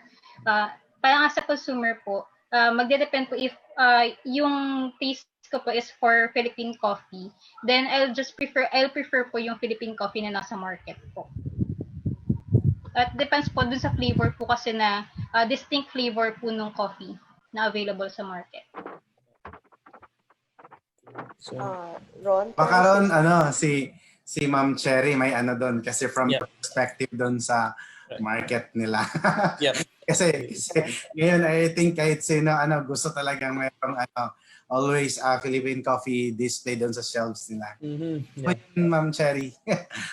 Actually, probably in the past 2 to 3 years, mas malaki na yung awareness ng mga local coffee drinkers dun sa ating mga local coffees. In our case, we have both imported and local coffees. Although, we're proud to say that about 70 to 80% of our production is already local coffee. Sa ngayon, the local coffee is really getting popular. So, tama yung sinasabi na we need to be able to put the properly on the label kung saan ang origin para naman na-educate din yung ating mga customers at consumers, no? Kanina nga nabanggit ko na meron pa ring percentage. In fact, there's still a big percentage of our coffee drinking population who would just go for really any coffee, no? They're not mindful or they're not very so particular about the origin of the coffee. But there is already, especially the young generations, there's already a growing awareness for local coffee. So let's, kumbaga samantalahin natin yung awareness na yon para ma-introduce yung ibang mga kape pa sa ibang lugar na hindi pa kilala. Kasi sa ngayon, I think we can already say that there are like mainstream coffees na local coffee origin na kilala katulad ng Benguet Coffee, Sagada Coffee, Mount Apo Coffee, and Bukidnon Coffee. But how about coffees, for example, coming from Ilocos and coffees coming from Bacolod, for example? We have a very good roaster in Bacolod, si Thomas, who's also producing very good coffees. So I think lang talaga na yun nga, no, we try to promote our own, in our case as processors and roasters and distributors. I think for us it's our responsibility to be able to label our coffee well. So in the end, yung mga coffee drinkers na medyo nag-venture into single origin local coffee, matuwa naman sila at sa susunod na mga pagbili nila ng kape, hanap-hanapin na talaga nila yung favorite nilang flavor. Saan mang lugar nang galing yun. So it's also one way of generating more demand and more local awareness for our local coffee. Yeah. Yes, I agree. Thank you, Ma'am Cherry. I hope I answered her question. Yes. Actually, sorry. Can I just say something? Not from the perspective of IPO, but I'm also a coffee drinker. Kahit Yes. acidic ako. Napapansin ko lang kasi, ma'am, what I call this, sometimes I go to this place in BGC, I forgot, but they sell Colombia coffee for a very, very expensive price. But I also tasted coffee from Sulu, and it's really good. Ang napansin ko lang, I'm not sure if you can answer this. I think as a consumer, sometimes hindi masyadong hindi masyadong na-highlight yung pagiging local coffee because most of the consumers, they tend to see the brand, Rose Coffee, Starbucks, etc., Seattle's, but not so much on this establishment uses coffee from Benguet or from Kalinga or from other regions in the Philippines. So ako minsan ma'am, naghahanap din ako ng local coffee, but to my mind, ang unang lang papasok sa akin is Batangas Barako coffee na I'm sure parang wala na rin, or Cafe Amadeo. So that's as a consumer, yun ang dilemma ko. Where can I get a local coffee from a establishment na available din sa vicinity or sa area? Actually, you're right, Miss Irma, no? Kasi even in our case, yun yung challenge namin na pag meron kaming customer who wants to get his coffee from us, it is still sometimes it boils down to the economics of it. Because we have to admit, especially in some areas in the Philippines, yung ating local coffee is more expensive than the imported coffee. So, yung mga cafe na minsan ay gustong mag-offer ng kanilang signature coffee or blend sa kanilang shop, pag nakikita na nila yung price, medyo kahit hindi mo maiwasan they will go for the more affordable coffee na napakaganda naman ng quality. So, it is a challenge for us to be able to educate them, to convince them to try local coffee. So, to answer your question, medyo it's a bit more of an education and talagang awareness on our part siguro, tayo na merong opportunity to be able to enjoy local origin and to know that these are really very good tasting coffees. It's yun lang, no? To educate yung mga taong nakakausap natin. And for us as a distributor of coffee, that's our challenge, to be able to push local coffee every day. We used to distribute, and until now, we distribute an imported coffee brand. Some Filipinos will still go for the imported coffee brand. Alam na nila na kami ay roaster, na freshly roasted from the Philippines, but still, they will choose an Italian-sounding brand. Merong mga ganon. So we cannot blame them. Maybe that's the palate, that's their preference. But it's going to be always a challenge for us to be able to push our local coffee, but we should not be disheartened. I think there's so much potential. Pag naman natitikman ng ibang mga customers, nagugustuhan nila kaagad nagugulat pa nga, local ba to? Bakit ang sarap? Aray, di ba? Parang, bakit pag local ba, hindi masarap? So, ganun lang, no? Never-ending education. Na hopefully, the next time you go to a cafe, meron nang nakalagay doon na na local coffee. But I think we're getting there, no? Hindi na, marami ng development at pagbabagong na nangyayari sa preference ng mga Filipino coffee drinkers. Thank you, Ma'am Sherry. Thank you. And ma'am, I'd like to add lang siguro, coming from a producer side naman, like Ma'am Sherry said, local coffee tend to be more expensive than imported ones, no? Basically, dahil our cost of production right now is really high because we're producing so little and we're just building on infrastructure. And we're new into the specialty scene, so we're still learning. Kumbaga, yung ating learning curve is so steep right now. So we're spending so much on infrastructure, training, R&D, and so our cost of production right now for Philippine coffee, coming from Kalsada, no, it's really high. But when we started 6 years ago, sobrang taas talaga ng production cost namin. But this year, with our inventory going higher, mas madami kaming farmer partners, tumataas yung volume. And medyo na mainstream na din namin yung processing namin. Meron na kaming mas maayos na makina, may mas maayos na kaming drying facility.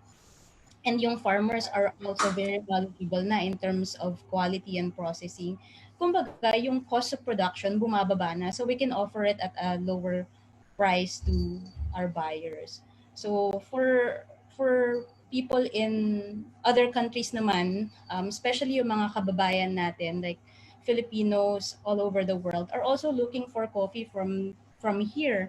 So there's a market for our coffees that are, of course, sabi nga ng ibang mga viewers natin, pwedeng panlaban sa export talaga.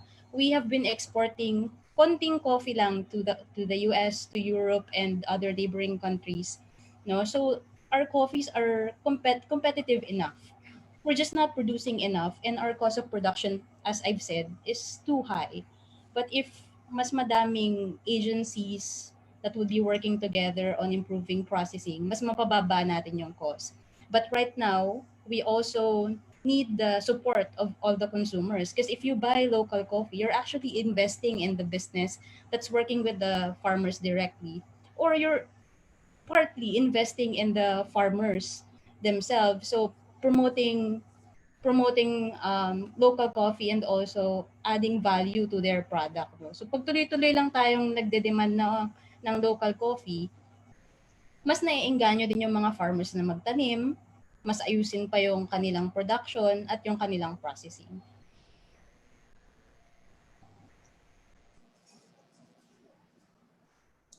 Yeah. So yan, daming mga gandang insights coming from our guests, ano. And actually, Attorney Irma, marami actually na rin na mga small independent cafes nag-offer talaga local coffee. Yun nga, hindi nga lang talaga matunog pa yung mga pangalan compared to major chains, no? But marami na po. And I think ngayon, even online, marami na rin po nagsisell ng mga tunay na locally sourced coffee beans kung hanap nyo coffee beans. Okay, so yeah, so before we continue po, batiin lang po natin yung mga nanonood sa atin. Yan, ito, gaya po dito kay Sir Martin. He agrees daw that the best local coffee he tried are from Mindanao, Bukidnon, Sultan Kudarat. Okay. And then may mga suggestions po yung ibang viewers natin, like this one. Cafes or roasters catering to end consumers should be responsible in campaigning and marketing Philippine coffee. Usually na-discuss na po namin kanina yung responsibility rin po talaga ng mga stakeholders, lalo po ng mga businesses.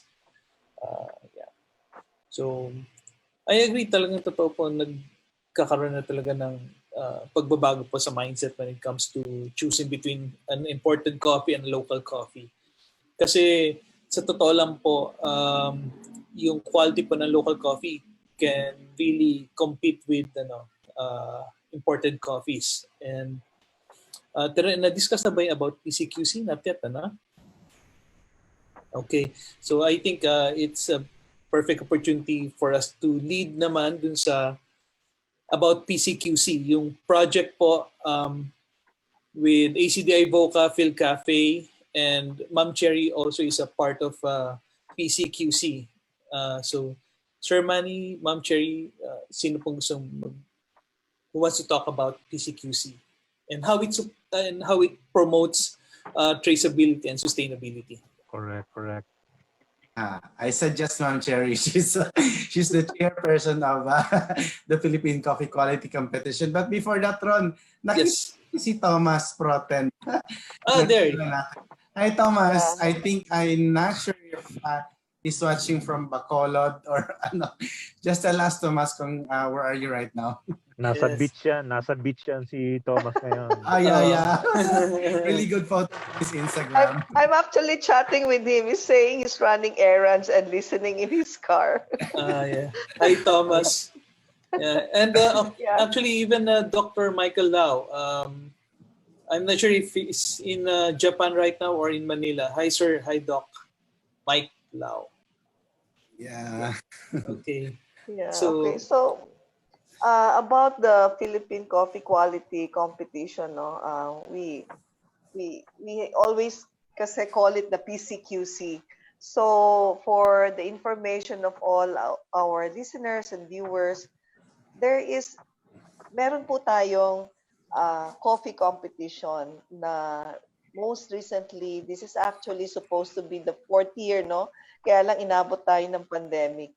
So, ito pong Philippine Coffee Quality Competition ay ginaganap taon-taon at sinasalihan ng mga iba't ibang mga farmers sa buong Pilipinas. Ang purpose ng ating competition ay para unti-unting maiangat ang kalidad ng kape natin dito sa Pilipinas. And in doing so, we are working with the Coffee Quality Institute and of course with ACDI VOCA in staging this year after year. Mayroon po tayong mga international graders at cuppers na nakikipagtulungan at they also cup with our local cuppers para mai-assess natin yung ating mga Arabica at Robusta entries. It's really a good exercise because during the competition, all of the coffees that are entered, all the entries to the competition are actually green graded. Pag sinabi ho natin na green graded, yan ay sinusort, tinitingnan at chinecheck in terms of quality. May mga ibang standard tayong sinusunod based on the Specialty Coffee Association at CQI or Coffee Quality Institute standards sa pag-grade ng kape. At sa pag-grade, kasabay na dyan yung pag-check natin ng mga defects na pwedeng nangyayari sa kape from the time na siya ay puno pa lamang or to the time na siya ay pinrocess hanggang sa ma-roast and ma-cup. So that's one kind of checking that we do. And then the other checking is of course yung ni-roast na yung kape at tinitikman na ng ating mga international cuppers at international graders. Ano ba ang naitutulong nito? Yun lang hong pagtingin namin doon sa mga kape or sa green grading pa lang. Sabi ko nga, it is like the coffee is telling you a story, no? Whatever you see on the green grading is what the coffee has gone through from the time that coffee cherry was picked from the tree. Kasi dyan mo natin malalaman kung ano yung mga naging defect or pagkakamali man sa production or maaring mga deficiencies sa puno pa lang ng kape or meron bang mga diseases na nangyari or yung mga insects na nagiging dahilan ng ibang mga defects sa kape. So, since meron na tayong ganitong informasyon sa ngayon na nakukuha from all the different entries of the coffees that are submitted to us, nagkakaroon na tayo unti-unti ng parang database from the different regions in the Philippines in coordination and in cooperation with the Department of Agriculture and the Department of Trade and Industry para maipon or makalap itong mga information na to para naman yung mga susunod na intervention or tulong per region, meron ng idea itong ating mga government agency kung saan sila mag-uumpisa. Kasi for example, sa isang region, kung ang nagiging problema sa tingin natin ay by looking at the green grading, ang nakikita natin ay drying or storage, baka naman pag dumating na doon sa punto na kailangan nilang mag-provide ng tulong, alam nila na ang pangangailangan ay probably warehousing or drying facilities.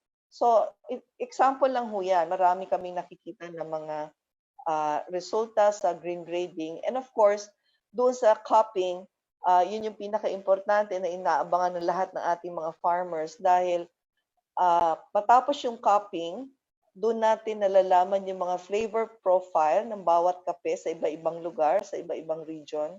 So, unti-unti, in the past 3 years, nagkakaroon na tayo ng database ng flavor profile of the different regions and entries that were submitted to us for the competition.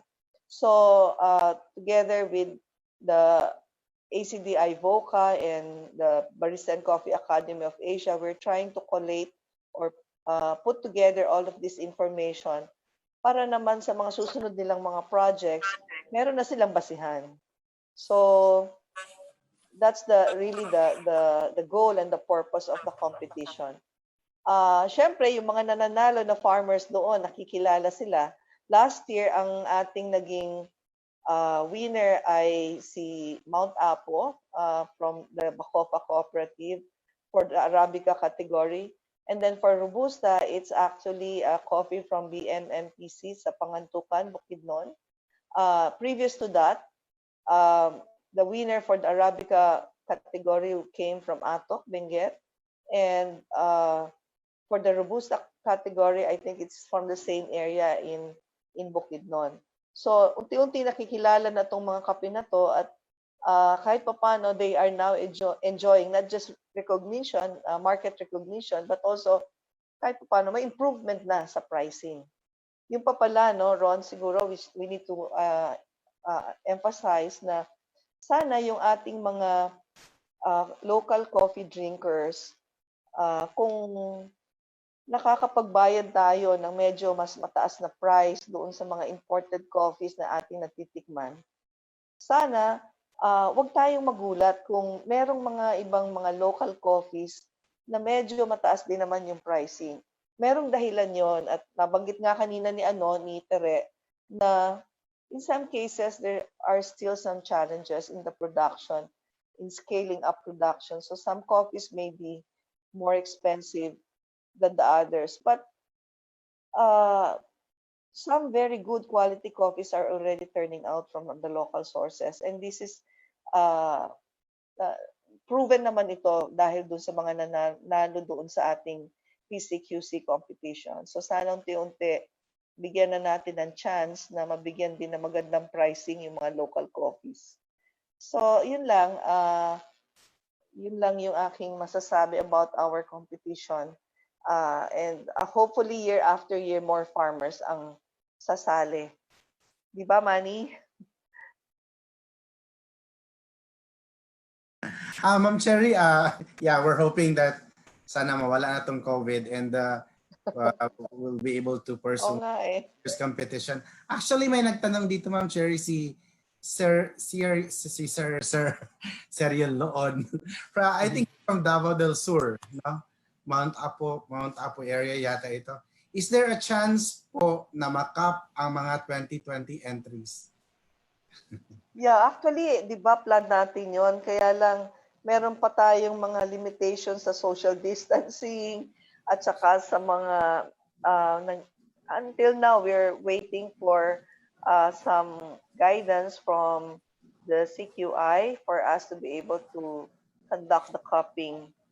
Kasi medyo yung travel din is also a challenge sa ngayon, no? Hindi pa masyadong normal yung mga flights. So yung ating mga international cuppers hindi pa rin makakarating. So yun lang ho ang ating challenge sa ngayon. But otherwise, excited na nga kami uling tumikim ng mga coffees eh. Kasama si Ron dyan, di ba? Yes. Okay. Well, thank you po, Ma'am Cherry, for sharing with us about PCQC.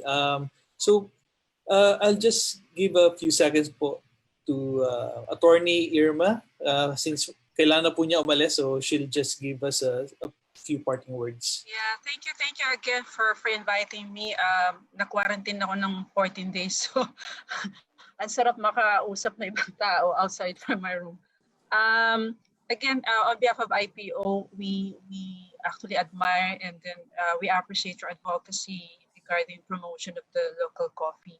And in case we have projects concerning GI or some other projects concerning coffee, at least now I know I can approach Mr. Yu for any collaboration.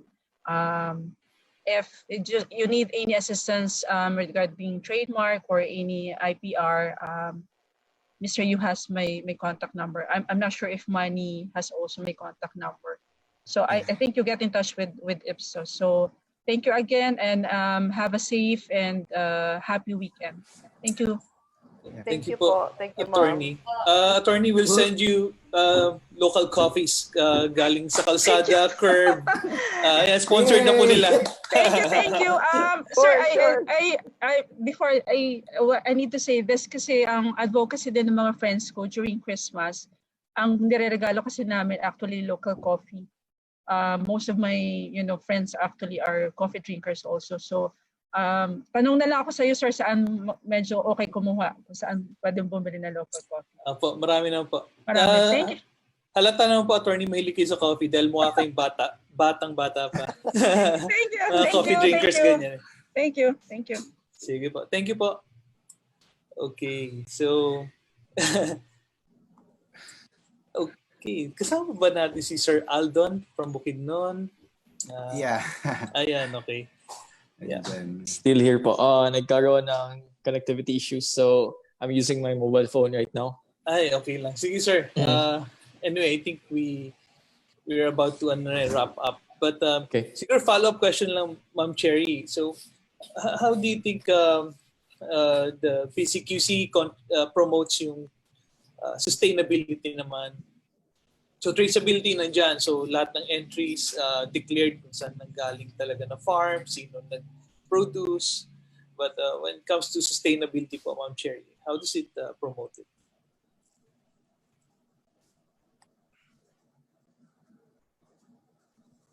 Nakamute kayo, Ma'am Cherry. Nakamute po.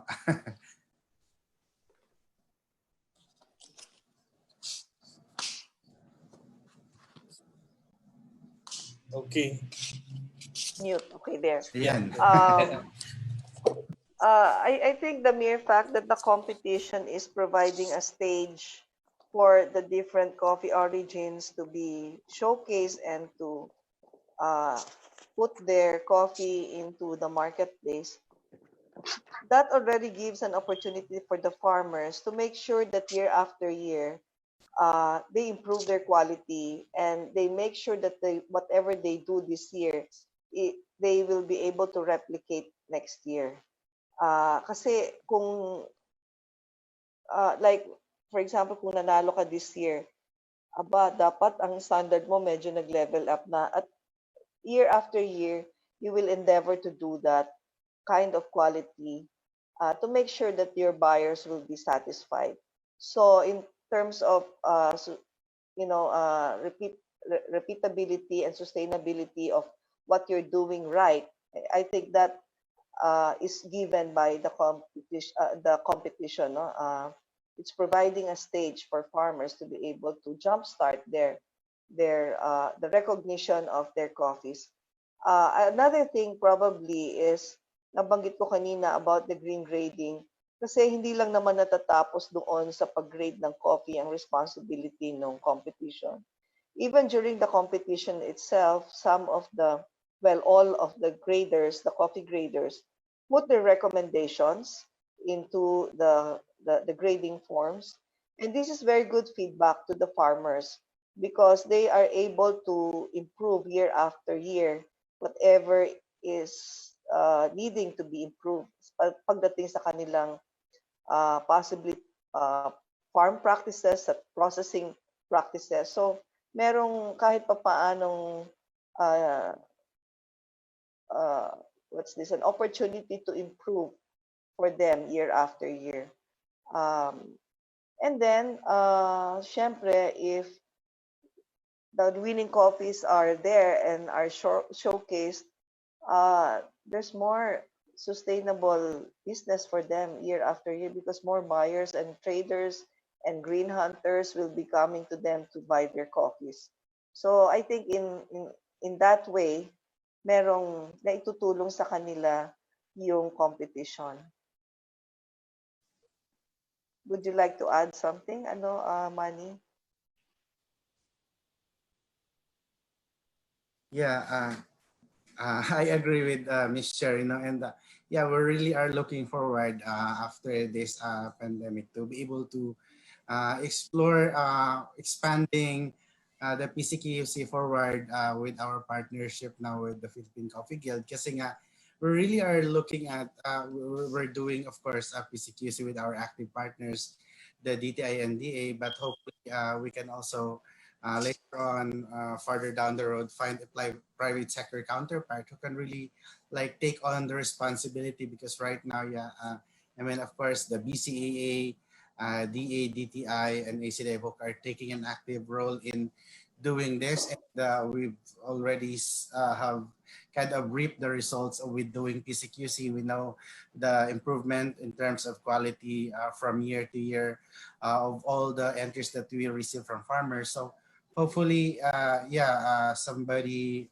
can already take on this responsibility moving forward, so that talking about sustainability, we can already be assured that this will be sustained with or without, of course, the ACD Evoca, because we only have this project for 4 years. So we're looking at sustaining this, and also, of course, looking for private sector who can potentially take on this role.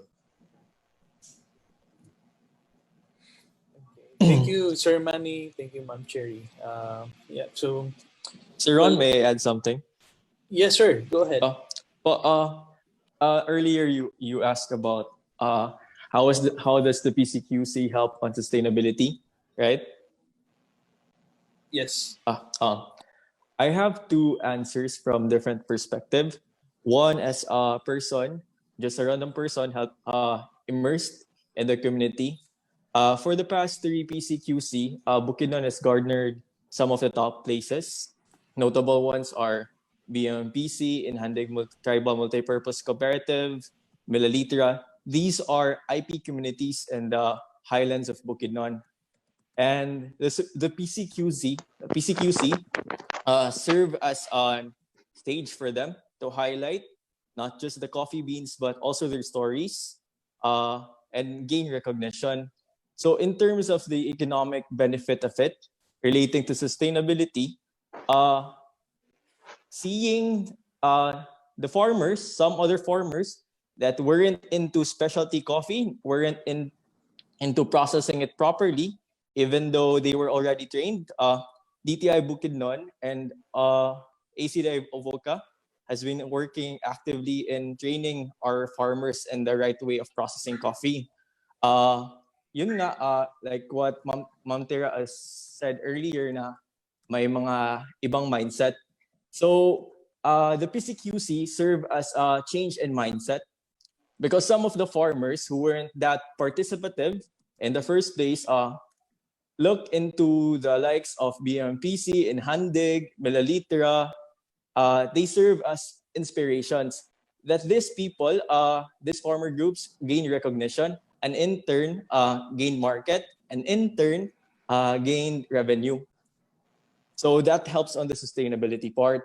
On the second perspective, what I'm talking about is as an enabler, as a facilitator working with the government.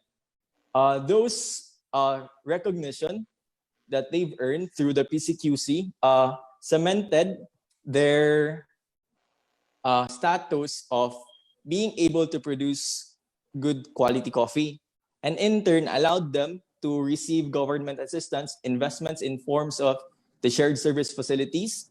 Inhandig Tribal Multipurpose Cooperative was able to put up a roastery worth of 3 million after earning the first spot in the 2017 PCQC. Those are some of the insights wherein you will hear it directly from the farmers. I'm just using my voice right now as a medium for them to be heard po. That is all. Thank you, sir, for sharing those experiences, tsaka yung feedback from the farmers. So very encouraging talaga. Kaya dapat tuloy-tuloy talaga yung PCQC, no? If not for the lockdown, for the pandemic, sigurado may na-declare na champion for this year, no, Sir Manny. Yeah, but it will just have to wait until next year and the following years na siguro muna. Yeah. So actually we're almost running out of time, but I believe Ma'am Claire has something to show us, some data. Yes po, sir. I'll be Yes, sige po. showing po the stable. I-share ka lang po yung screen for a while. Okay, sige po.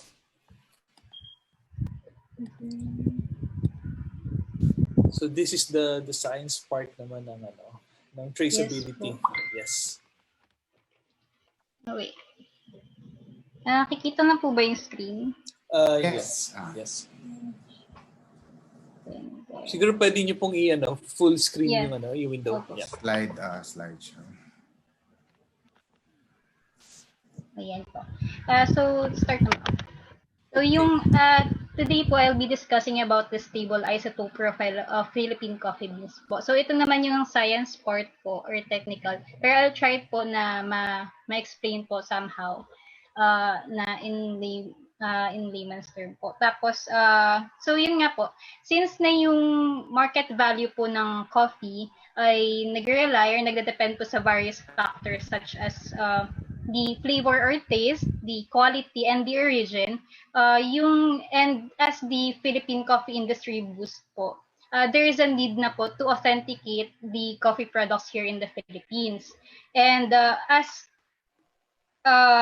and this authentication po would help the coffee industry by protecting both the consumers and the producers by preventing po food fraud. So to start, in this study po, I have used a total of 12 coffee bean samples, 6 of which are Arabica and the other 6 are Robusta. So these samples po are from different coffee farms in the Philippines. So meron po nasa northern part ng Philippines and meron din po nasa southern part sa Bukidnon area po, Mindanao area. Then, these samples po are subjected to stable isotope analysis. So, yung sinabi ko na kanina na yung stable isotope or non-radioactive forms ng atoms na ginagamit po sa various applications po. And in this study po, ginamit siya for geographical identification. So, the isotopes po of carbon, nitrogen, and hydrogen po are determined as well as the carbon-nitrogen ratio. So, with this profile, we can differentiate the coffee bean samples by their variety. Then, by linking this data to the environmental factors such as the average temperature, amount of rainfall, humidity, and the elevation dun sa farm po, dun sa area of cultivation, we can then identify the coffee bean samples by their origin. So, to present this result, so this plot, nakikita na po ba yung plot? Sorry. Hello? Yes, sige po, nakita po. So this plot po shows the loading plot generated from the principal component analysis of coffee beans po. It is correlated, the profile is correlated to the variables such as the environmental factors and the variety po ng coffee bean samples natin. So, dito pinapakita yung dalawang components, principal components, which comprises about 74% po ng variation dun sa data natin. For the first component, this just shows the correlation of variety and elevation to the stable isotope profile. And as you can see here, yung mga variables po na nasa same side, ibig sabihin po, positively correlated sila. And syempre, pag nasa kabila, negatively correlated sila. So dito, yung variety po, coded po as var, is positively correlated po with the total nitrogen content po dun sa sample natin. And the elevation naman po is positively correlated. Kung makikita nyo po na same side siya with the stable isotope profile for carbon and nitrogen, and the elevation is negatively correlated to the hydrogen isotope. Later on po, meron po akong papakitang ilang graphs na magpapakita ng correlation with these variables po.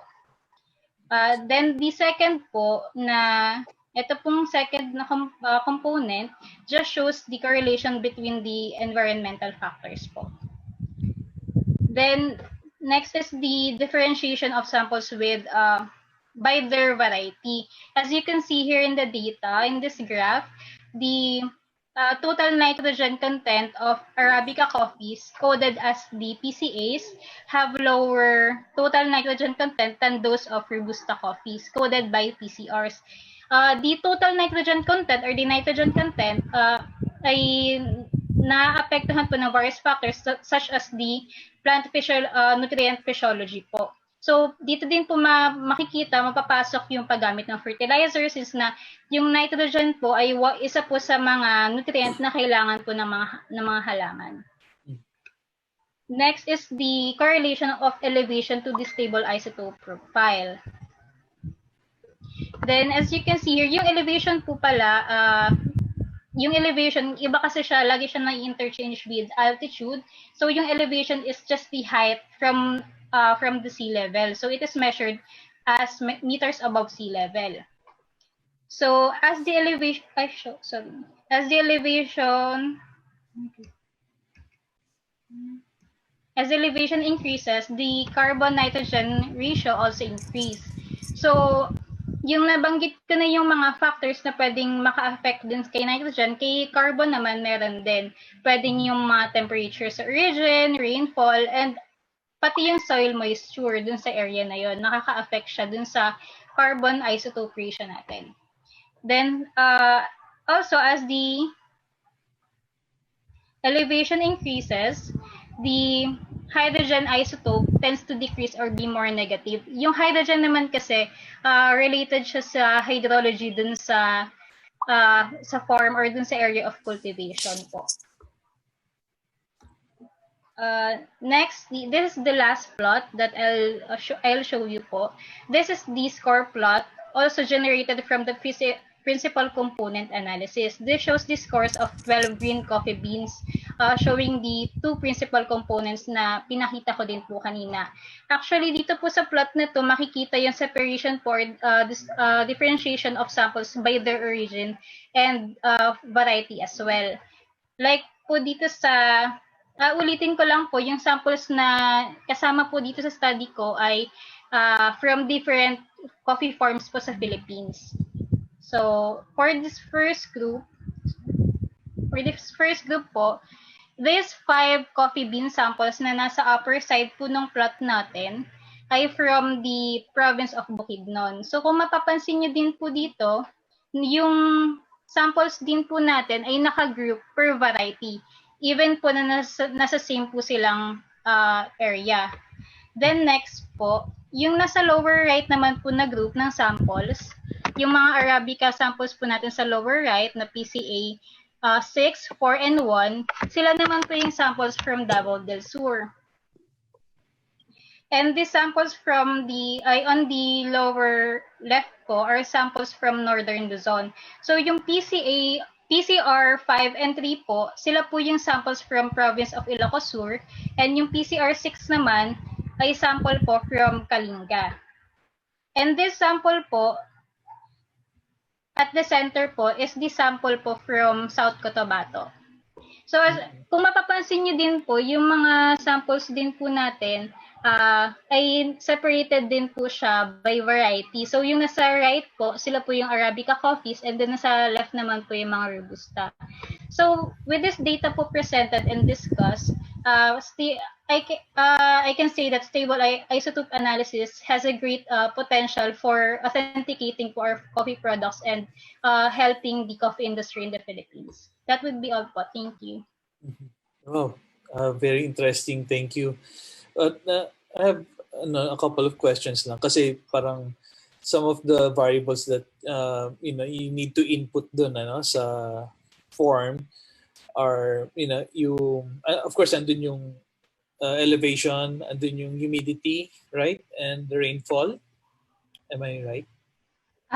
Sir, again po sir, sorry po. So kasama doon sa mga variable na kailangan yung input dun sa is yung amount of rainfall, humidity, elevation. Yes po. Yes po, sir. So kung halimbawa for this year mas mababa yung rainfall tsaka yung humidity compared to last year do sa same farm, no? Kung saan nyo na-record or kung saan nyo nakuha yung data last year. Kung i-compare ngayon, pwede mag-iba siya. Yes po. Mm-hmm. The changes po in environmental conditions po within the area of cultivation may affect the flavor po ng or dun sa properties po nung coffee product po natin. Mhm. Pero So- hindi ko po masasabi kung ano po yung magiging changes po dun sa samples po na yun. Mhm. So kung halimbawa nakapag for data keeping purposes, no? Kumbaga kukunin mo yung fingerprint nung coffee, for example, from the farm of Tere sa Atok this year. Kung next year gagawin niyo ulit 'yon, pwedeng mag-iba siya. If drastic po yung change, Mhm. if there will be a drastic change, it may change po with the properties. Pero if minimal lang naman po, I don't think na hindi magbabago din po siya ng ganun po. At it will still give the signature or identification po dun sa farm po na yun. Mhm. So hindi masyado magkakalayo naman. Ganun Yes ba? po. Okay. Parang ganun po. Unless po drastic talaga yung change po within dun sa data. Mhm. Well, thank you. Very promising yun. Parang na-imagine ko magkakaroon tayo ng central database ng mga different origins na dito sa Philippines, no? Opo. Yan. But of course, malaking funding yan, I'm sure. Opo. Oo. Calling HDA Boca ba ulit? Yes. Thank you so much for funding. Also, thank you, Jaila, for that very insightful research. Thank you po, Ma'am Tere, for the opportunity. Thank you. So, I think we also wanted to acknowledge na ito, sabi ni Doc Menchi, itanong ko na lang din bago ako magbigay ng additional inputs. Ano daw yung scale ng drastic versus minimal in terms of changes in environmental factors that would affect the changes in the stable isotope profiles of coffees from different regions? Yung pagiging drastic po kasi I can't give po parang dito ang guaranteed po na number, numerical value po for that. Pero I think kung onting percentage, hindi ko po kasi masabi if yung gano'n po ka minimal talaga. If onti lang naman po siguro yung percentage ng difference, hindi din naman siya makakapag affect dun sa flavor notes po ng coffee. But may nakapagsabi din po sa akin no na parang there can be difference nga po. Pero ang pagkakaalam ko din po kasi ang pinaka naka-affect is the elevation. That's why po dun sa kung nakita niyo po yung correlation po doon, ang pinaka nag-contribute po talaga ng variation po is yung elevation po in correlation po dun sa mga variables po natin. Okay, thank you. And to add to that, sabi din ni Sir Mel that the amount may change daw but the ratios will be relatively the same. So siguro daw yung severe na change would be severe drought, for example, kasi hindi lang hindi na lang din talaga yung the environmental factors, but the nutritional content talaga ng kape will be affected. Siguro severe drought, sir, tsaka parang La Nina, so yung non-stop rains, for example. Yes po. So yun yung mga makaka-affect. While we're on it, Jaila, indulge us na lang to ask you more questions. Meron na daw ba tayong international database on stable isotopes we can use to compare? Kasi 'di ba yung issues natin earlier today was imported coffees being labeled as Philippine coffee. Is there a database we can compare our own profiles na? I haven't seen a database po, pero there are journals po na parang nagpapakita po doon ng results po from other studies po na nag-conduct na din po ng mga stable isotope profiling po for geographic identification po ng coffee beans po worldwide po. Okay. Although po sa Philippines kasi wala pa po. Parang ito pa lang po yata yung una. Yes po. Yes, okay. So ayun, calling ACDI Boca FNRI DOST funding for Jaila's projects. Dami SSS. Ayan, mag-PhD ka na, Jaila. Ay, Tuloy-tuloy mo na yan. Thank you again for answering thank you po. and giving us a preview of what science can actually give us in terms of information on sustainability, traceability, and overall, no, in the upliftment, ano ba yung English no, ng ating Philippine coffee. Are there any other questions from the group before we wrap up? I think wala na. But siguro announce natin muna yung raffle winners before we wrap up. Tsaka parting words sa ating mga guests. Sige. Yeah, okay. So may nanalo po ng ating papremyo. So per DTI NCR per meet. So nanalo po ay si Sergio Loon from Davao, from Mount Apo. Congrats. Isa nating masisipag na very passionate farmers. Okay, and nanalo rin po si Kat Apple Francisco, Kiboy Sagrado Tabada, Altier Alianza, Aregan Gia. So yun po yung mga nanalo ng ano po ba ito? Plane ticket? So French press yata French yun, press. saka apron. Apron. Saka okay. Ron, paano na lang sa kanila kung pwede i-private message nila ang Philippine Coffee Expo na Yes. para mabigay nila yung contact information at saka yung address para ma-send yung Yes po. And then po-post na rin po siguro ng Philippine Coffee Guild tsaka ng Philippine Coffee Expo yung mga pangalan nila. So private message na lang po yung inyong address and mobile number at saka yung tunay na pangalan po. Hindi po screen name para mapadala na po yung inyong napanalunan. At i-drop sa suking tindahan. Okay, so yan, maraming salamat po sa mga nanood at nag-participate. So I guess we'll have to ask our very mga expert natin, no, na guests. Thank you for spending your Saturday afternoon with us. Okay, so start po siguro tayo do sa yung kay Sir Aldon. Kasama po natin pero walang video. Sir, na yung video mo, Sir Aldon. Baka okay na yung signal mo. Sige. Yan. Cellphone ko na yung gamit ko. Anyway. So, as a parting message, I want to thank everyone for inviting and organizing us really great and informative event. It's really interesting na a lot of players are working hand in hand to elevate and uplift, Ma'am Tere, okay na yun? the coffee industry as a whole. So, ang ganda kasi if you immerse with the farmers, they can really feel na nag-improve na talaga. And it's not just the industry as a whole. Yung coffee talaga, it's working, it's one of the models na pwede talaga natin gawin as inclusive businesses. Since the farmers are really key in achieving the great coffee industry. So once again, I thank you everyone for inviting me.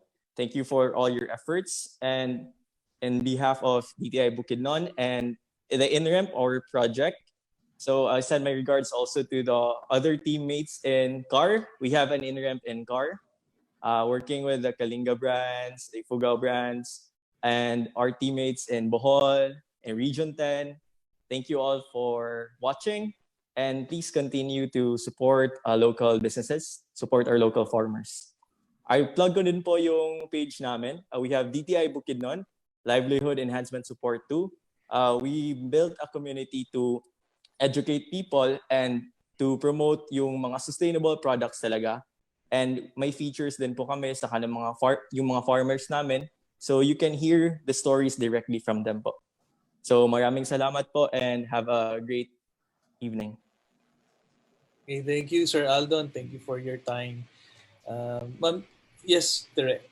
Yes. Sorry, magte-thank you lang ulit ako kay Aldon. Tsaka ang dami niyang fans, binati niya silang lahat. Thank you. Sir Aldon, baka may upcoming show ka. Gusto mo rin i-plug? Wala. Wala po. Wala pa. Kasi ano pa, nasa lockdown pa karamihan. Okay, so Ma'am Cherry.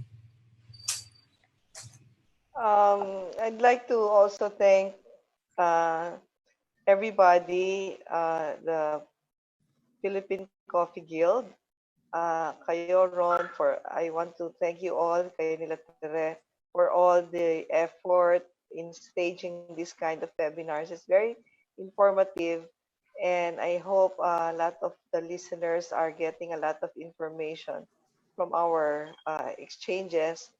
I also want to thank, of course, sila Manny, ACDI Voca, for initiating this project. So, sana lang yung mga nakikinig sa atin, mas maingganyo silang tumikim at bumili ng local coffee. Let's support our own.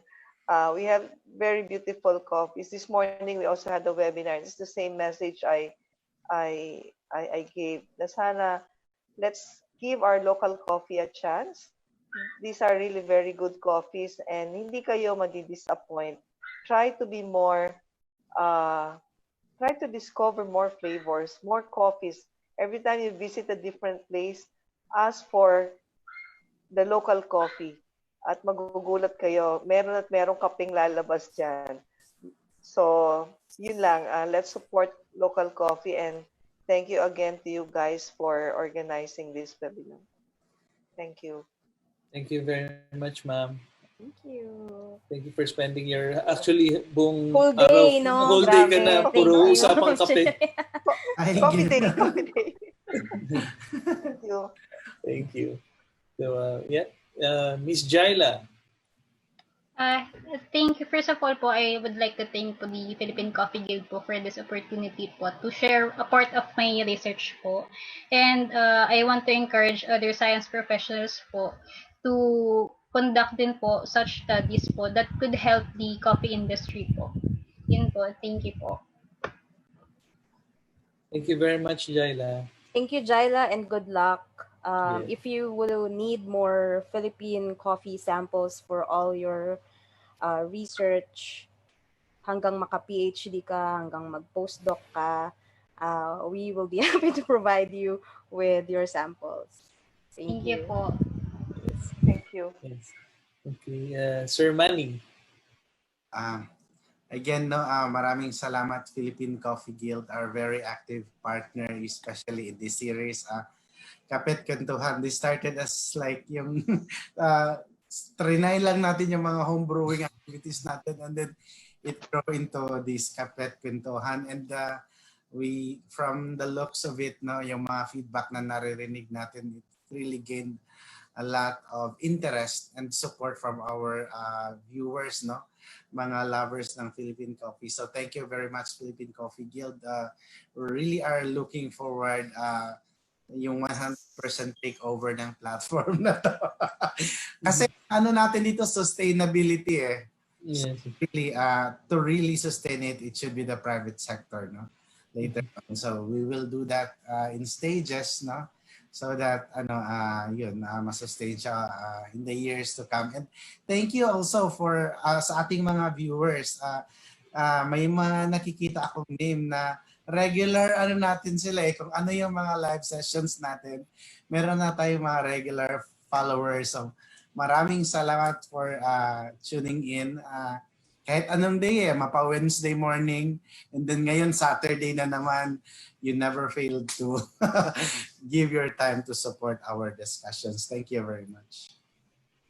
Sir, Tere?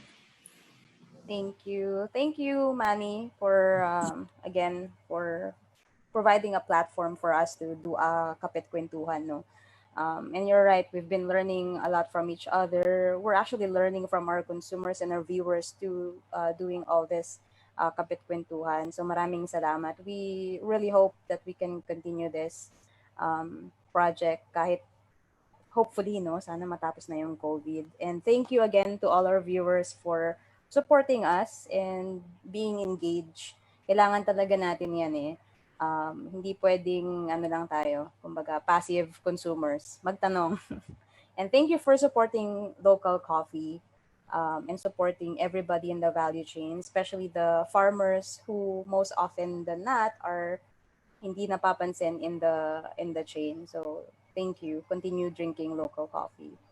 And Ron? Yes.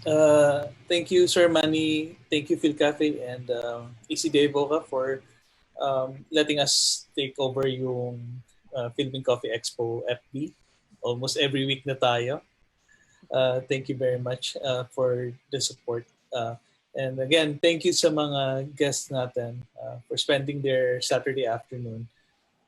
Tsaka sa mga viewers, no? Thank you very much. Actually, so I guess ako, papasalamat ako sa mga consumers, sa mga lahat na sumusuporta sa Philippine Coffee kasi the more you drink or buy local, authentic local coffees, natutulungan nyo lahat na nasa down the line, no, sa value chain. And then ultimately, syempre, yung farmers. But yun nga, kung ano yung topic natin today is about traceability. And so, ano yun matuto tayo magtanong, kung sino yung bibili natin ng kape, kung sino yung magsiserve sa atin ng kape. Tanungin natin about their coffee, kung saan nanggaling, kung tunay na local coffee. Huwag mahiyang magtanong. Read the labels din. So until such time na meron na tayong magiging parang solid na parang tugon from the government or even private organizations para talaga mag-guarantee yung authenticity ng local coffee. Until such time, lang muna tayo, maging mapanuri. Okay, so let's get our money's worth pag bibili tayo ng local coffee. Ganun po. And magtanong-tanong din po. You can ask Phil Cafe, Philippine Coffee Expo. You can even ask Philippine Coffee Guild. Send us a message. We can probably lead you to reputable brands, reputable suppliers. And they can also ask BCAA. Yes. For coffee collaborators. Right. Philippine Coffee Competition Group natin. Yes. Even, kagaya po ni Sir Aldon from DTI Bukidnon. Yes. You can ask them. Alam na alam po nila yan. And DTI CAR, no? Tama po, Sir Aldon? Yes po, meron din. Almost every DTI offices, coffee is considered as a priority industry po. So, familiar po sila. Yeah. Okay, so yun po. Pwede po kayo magtanong sa DTI. Okay. Thank you. Thank you. And Thank you po. Good night. Stay healthy. Safe. Have a nice weekend. Thank you po. Happy weekend. Happy Stay safe. weekend. Bye-bye. Bye-bye. Stay well. Bye-bye.